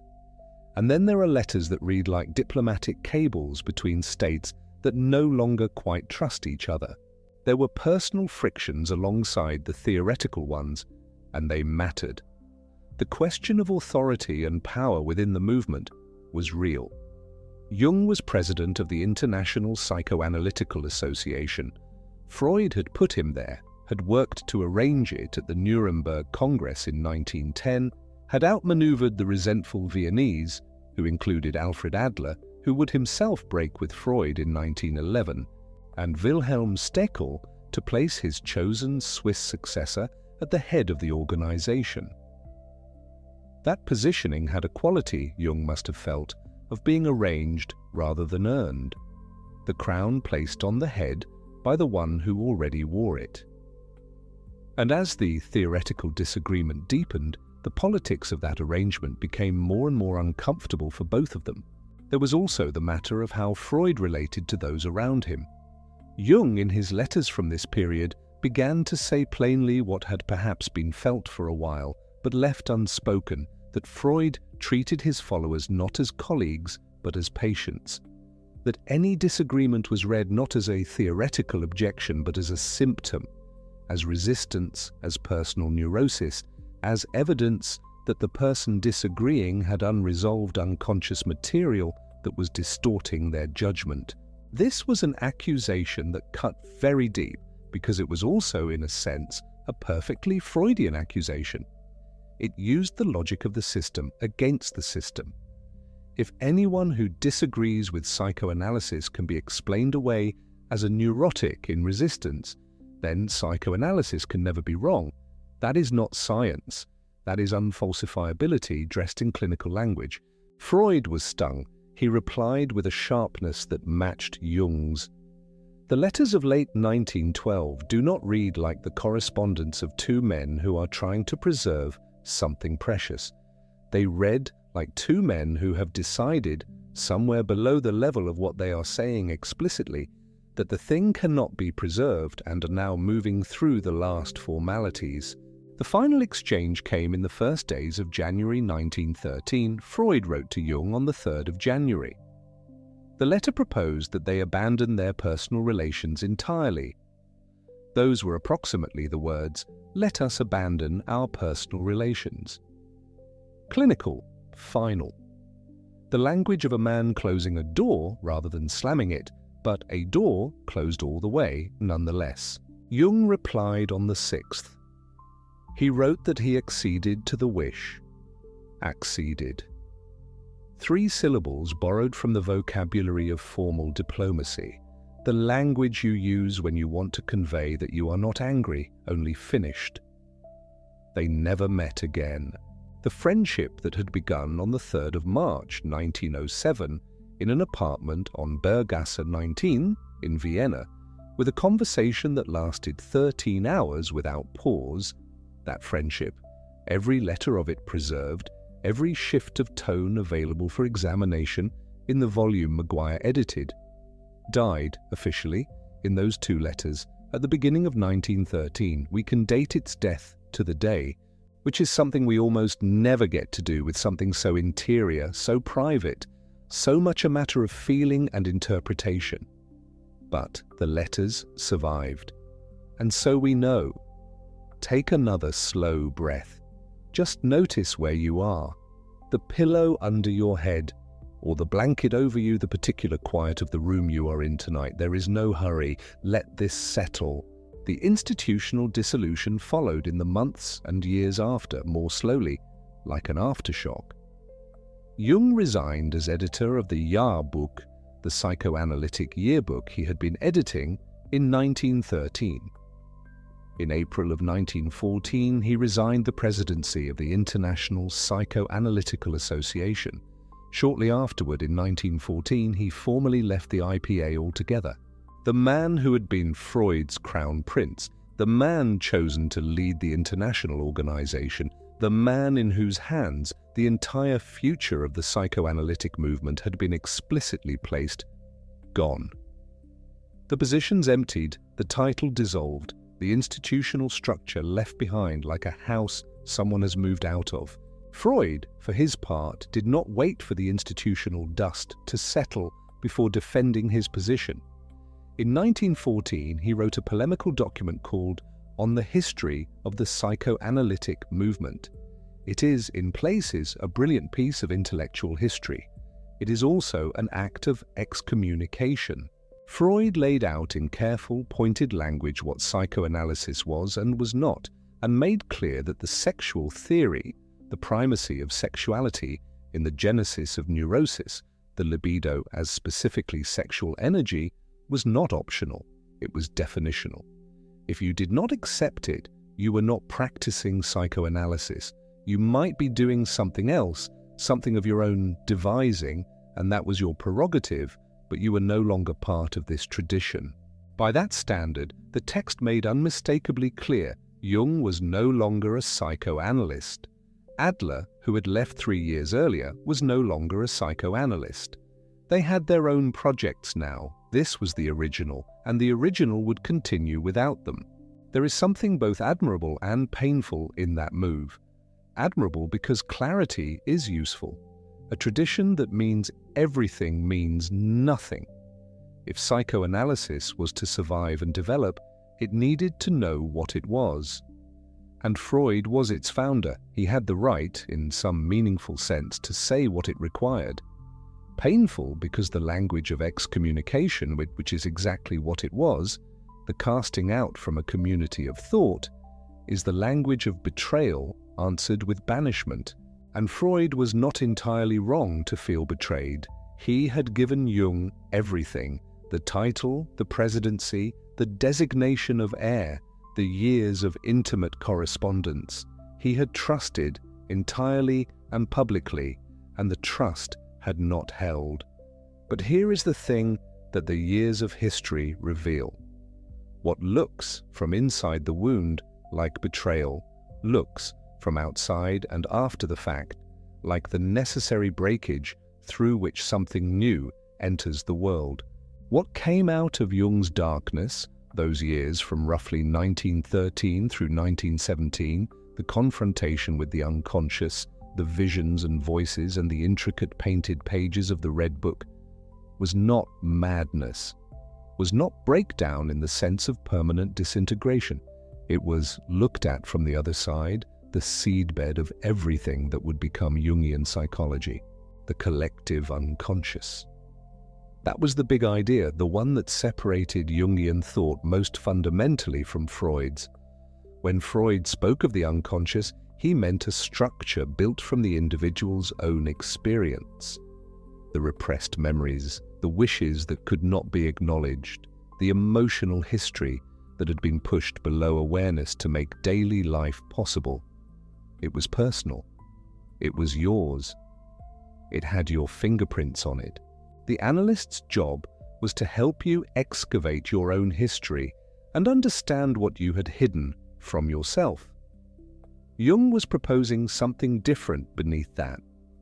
He was saying that there was another layer, deeper still, that was not built from your personal history at all. It was inherited. It came with the human body, the way the body's capacity for language comes built in before any particular language is learned. Every human being in every culture across every era had a version of it, and it was populated not by your personal repressed memories, but by something older and stranger. Patterns, forms, fundamental shapes of human experience that had been lived so many times by so many people over such an enormous span of time that they had become structural, encoded, part of the architecture. He called these patterns archetypes, from the Greek arche, meaning original or first, and typos, meaning pattern or imprint, original patterns. The archetypes were not images exactly, they were more like templates, dispositions, potentials for certain kinds of experience. The archetype of the Great Mother, not any particular mother, not your mother, not the goddess figure from any particular religion, but the underlying pattern that all of those express. The archetype of the hero, not Odysseus or Hercules or any named figure, but the fundamental shape of the journey, the challenge, the return transformed, which all those named figures are expressions of.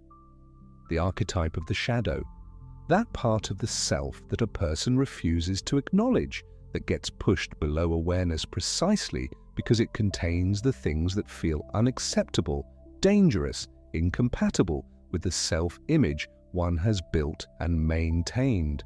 The shadow is perhaps the most practically resonant of the archetypes. The idea is simple enough to state in a sentence: the parts of yourself you cannot see are not gone. They are just not visible to you. They live in the shadow, and they do not stay there quietly. They come out sideways in projections. You see in another person the thing you cannot acknowledge in yourself.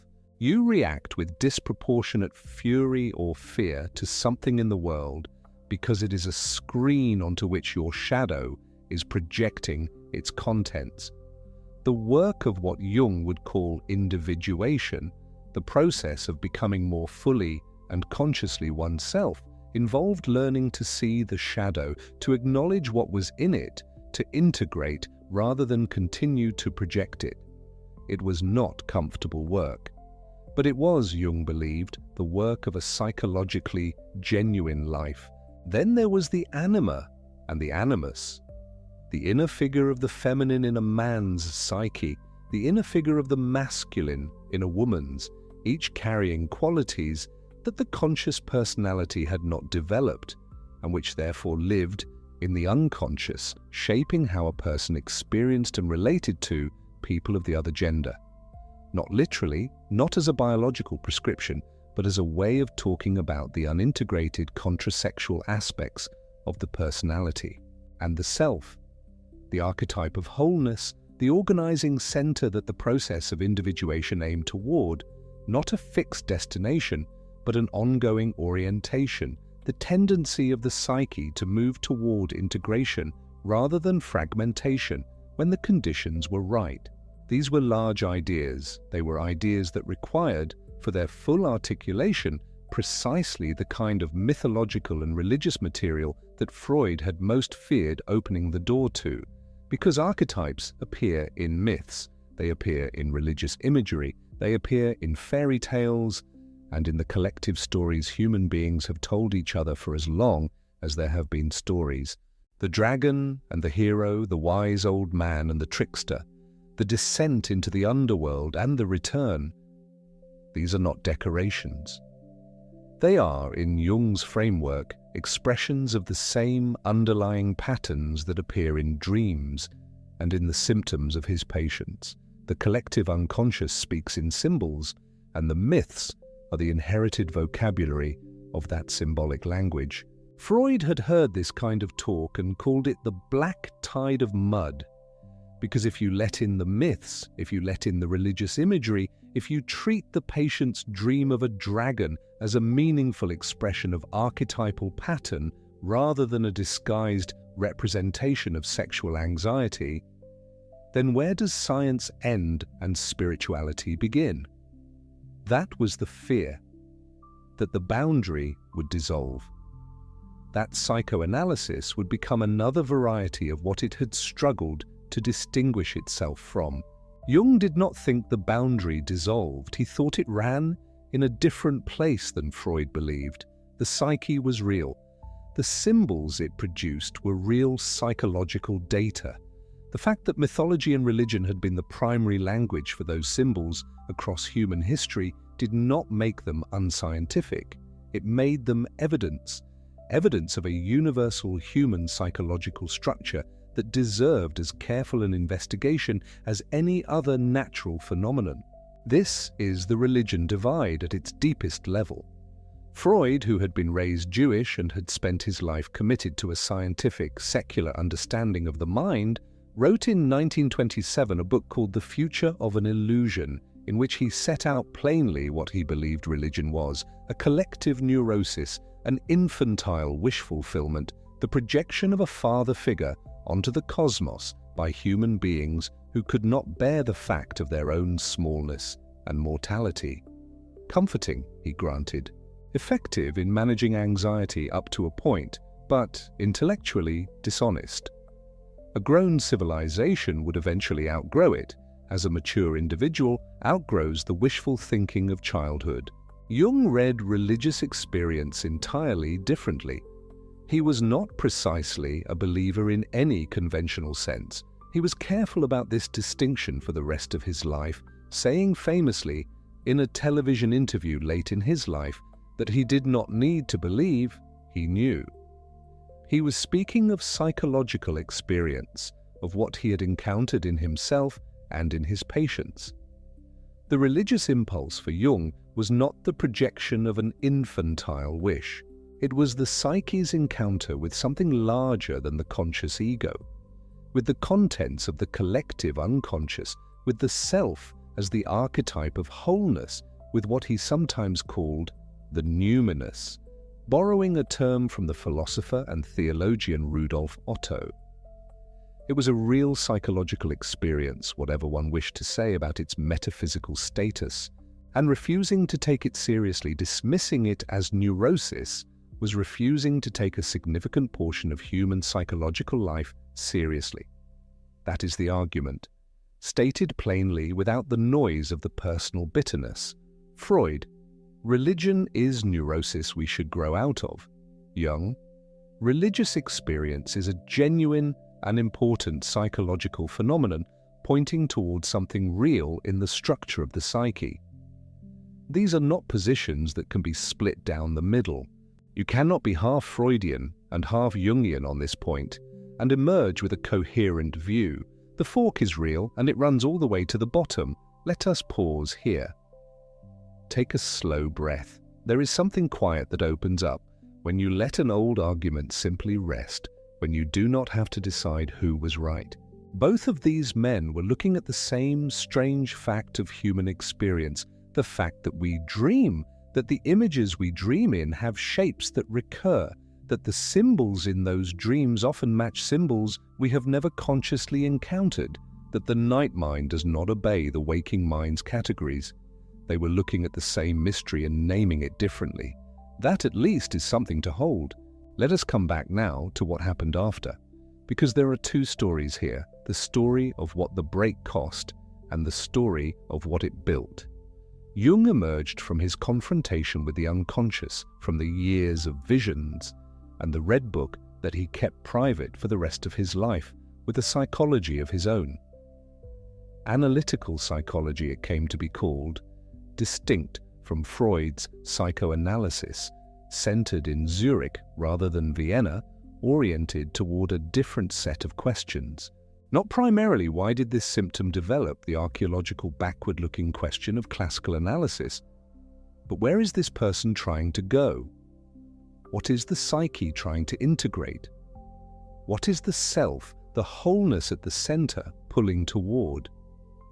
It was, in orientation, more forward-looking, more interested in meaning and purpose, more comfortable with ambiguity, and with the great mythological images that Freud had shut the door against. Out of analytical psychology grew an enormous body of practical and theoretical work. The concept of individuation, but the lifelong process of becoming more fully and consciously oneself, of integrating the contents of the unconscious rather than remaining at the mercy of them, became a touchstone for a kind of depth psychology that felt genuinely different from Freudian analysis in its emotional texture. Less the archaeology of shame and repression, more the navigation of meaning. The psychological types came out of this period too. The distinction between introversion and extroversion, these are Jung's terms, coined in his work on psychological types, published in 1921, though the ideas were forming throughout the post-break years. Introversion, the orientation of interest and energy inward toward the inner world of reflection, concept, and imagination. Extroversion, the orientation of interest and energy outward toward the world of objects, people, and action. These are not moral categories, not judgments. They describe a fundamental tendency in how psychic energy flows. And these two words, introvert and extrovert spelled either way, have entered ordinary English so completely that most people who use them have no idea they are using Jung's vocabulary. You hear them at work, at school, at parties, in 1,000 casual conversations about personality. They are everywhere. They are Jungian concepts that have become invisible through familiarity, the way good furniture eventually stops being noticed because it has always been there. And then there is the Myers-Briggs type indicator. Isabel Briggs Myers and her mother Catherine Cook. Briggs built the Myers-Briggs, the MBTI, the personality assessment used by millions of people in corporate training sessions and hiring processes and leadership workshops all over the world. They built it directly on Jung's theory of psychological types, on the very theory that Freud had rejected, on the framework that emerged in part from the darkness of the years after the break. The offices where people fill out the MBTI, the HR departments where the results are filed, the team-building exercises where colleagues learn whether they are extroverts or introverts, sensing or intuiting, thinking or feeling. All of that traces back through Myers and Briggs to Jung, and through Jung to the rupture with Freud. The split that happened in 2 letters at the start of January 1913 is in your workplace today, in a form so normalized it no longer looks like anything except ordinary common sense about personality. The shadow, meanwhile, has become something more than a psychological concept. It has become a way of talking about the darkness in individuals and in groups, the things that do not get acknowledged, that get projected outward onto others who serve as the convenient screen for what cannot be admitted. You hear it in therapy, but you also hear it in discussions of culture, of politics, of the psychology of organizations. When someone says that a particular group is shadowboxing its own fears, they are using Jung's framework, whether they know it or not. Freud's legacy after 1913 took its own shape. His daughter, Anna Freud, became a central figure in the continuation and development of psychoanalysis proper, particularly in the elaboration of ego psychology and the theory of defense mechanisms. The movement spread, branched, generated its own internal disputes, as movements do, but continued under the name and with the theoretical commitments Freud had insisted upon. Freud himself went on to write extensively, including The Future of an Illusion in 1927, and in 1920 he introduced his famous revision of the theory of drives, adding what he called the death drive, thanatos, alongside the libidinal, life-driven eros. That revision, interestingly, brought something into classical psychoanalysis that had some structural resemblance to ideas Sabina Spielrein had developed earlier. She had written about a destructive drive before Freud formalized his version of the concept, though the lines of influence are debated and the history is complicated. The point is that Freud's theory was not static either. He revised, he developed. He was not the dogmatist that the worst caricature suggests, even if, on the sexual theory, as the foundation of psychoanalysis, he held the line until the end. What the split meant for psychology, looked at from here, is this. It institutionalized a permanent fork. Before 1913, whatever their disagreements, there was one broad movement called psychoanalysis, and Freud was its center. After 1913, there were two. Freudian psychoanalysis, with its emphasis on drives, sexuality, repression, the personal unconscious, the archaeology of neurosis, and Jungian analytical psychology, with its emphasis on psychic energy, symbol, myth, the collective unconscious, the forward-looking question of meaning and wholeness. These were not small stylistic differences. They were differences in what the mind is, in what the unconscious contains, in what human suffering is for, and what the work of understanding it is meant to accomplish. Both schools generated further internal disputes, further splits, further branches.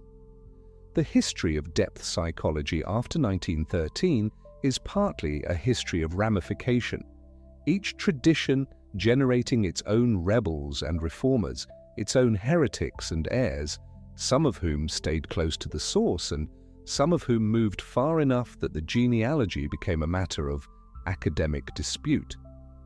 But the primary fork, the one that determined which direction the river ran, happened between Freud and Jung, and it happened with a precision that most intellectual histories cannot claim in those two letters in January of 1913, a thing worth holding as you let all of this settle towards sleep. Both men were wrong about some things, we know this now. Freud's specific mechanisms, the hydraulic model of drive theory, the Oedipus complex as a literal universal, the theory of female sexuality, the specific developmental stages he outlined, these have been extensively revised or rejected by modern empirical psychology and neuroscience. They were brilliant speculations, in some cases clinically useful frameworks, but they were not the scientific foundations that Freud believed them to be. Jung's specific mechanisms, the collective unconscious as literally inherited rather than culturally transmitted, the archetypes as entities rather than as metaphors for recurring patterns, the more mystical implications of his work on synchronicity, these too have not held up as straightforward empirical claims. Modern psychology does not on the whole accept either man's system at the level of mechanism. And yet, the vocabulary will not leave. The unconscious, as a concept, as the basic idea that a great deal of what drives human behavior lies below the reach of conscious awareness.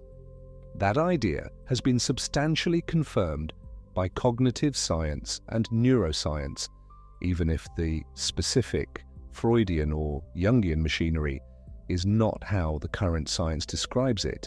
The basic insight that early experience shapes adult psychology is embedded in developmental psychology, in attachment theory, in a dozen empirical traditions that do not trace directly to either Freud or Jung, but could not have developed in the same way without the cultural and intellectual space that Freud especially opened. The word complex in the psychological sense, projection, repression, the unconscious, the shadow, introvert, extrovert, these are in the general vocabulary of how human beings understand themselves, not in the clinic only, in ordinary speech, in the way people try on an ordinary night to understand what they are carrying and why. That is the legacy. Not the specific mechanisms, most of which the science has revised, but the basic conviction that there is an inner life that matters, that it has structures worth understanding, that the symbols and images that arise in dreams and visions are not random noise but carry meaning, that the self is not fully transparent to itself, and that this opacity is not a defect but a condition, something to be worked with and explored rather than simply overcome. That inheritance, shared despite everything between both men, is in the air we breathe when we try to talk honestly about what it is to be a person carrying around a history, a psychology, a night mind that does not always answer to what the day self requires. Freud and Jung. Two men who talked for 13 hours the first time they met, who wrote to each other in hundreds of letters over 6 years, who analyzed each other's dreams on a ship crossing the Atlantic, and who ended with 2 brief, cold exchanges in January of 1913 and never met again. What they built in the time they were together and what they built separately in the years after is part of the architecture of how the modern world understands the human mind. The words are in our mouths. The concepts are in our offices, in our therapy rooms, in the questions we ask ourselves in the small hours when we cannot sleep and the mind starts to run. And there is something, if you let it land, quietly wonderful about that. Two men at furious, irreconcilable odds, a father figure and his chosen son, a crown prince who would not stay a prince, a friendship dated and closed with exactitude. And what they left behind, even in the breaking, was language for the very experiences that belong to night. The shadow we do not see, the deeper current beneath the surface of ourselves, the images that come when the waking mind lets go. Let yourself let go now. The room is quiet. Whatever you are carrying tonight, it has been carried before, in different forms by people who also lay awake and wondered what it meant. It does not need to be solved tonight. It does not need to be fully understood tonight. Jung, who knew something about sitting with the contents of his own darkness, who spent years in a confrontation he could not entirely control, came through it and found that the darkness had been giving him something all along. Not in spite of the not knowing, but through it. The stories have been told. The two men have had their argument, written their letters, built their schools. The words they argued over are in the world now, doing their quiet work in thousands of places neither of them could have predicted. And you are here at the end of a long night, with none of it left to figure out, and all of it already set down somewhere safe. Enough stories for one night. Off to sleep now, Grandpa says.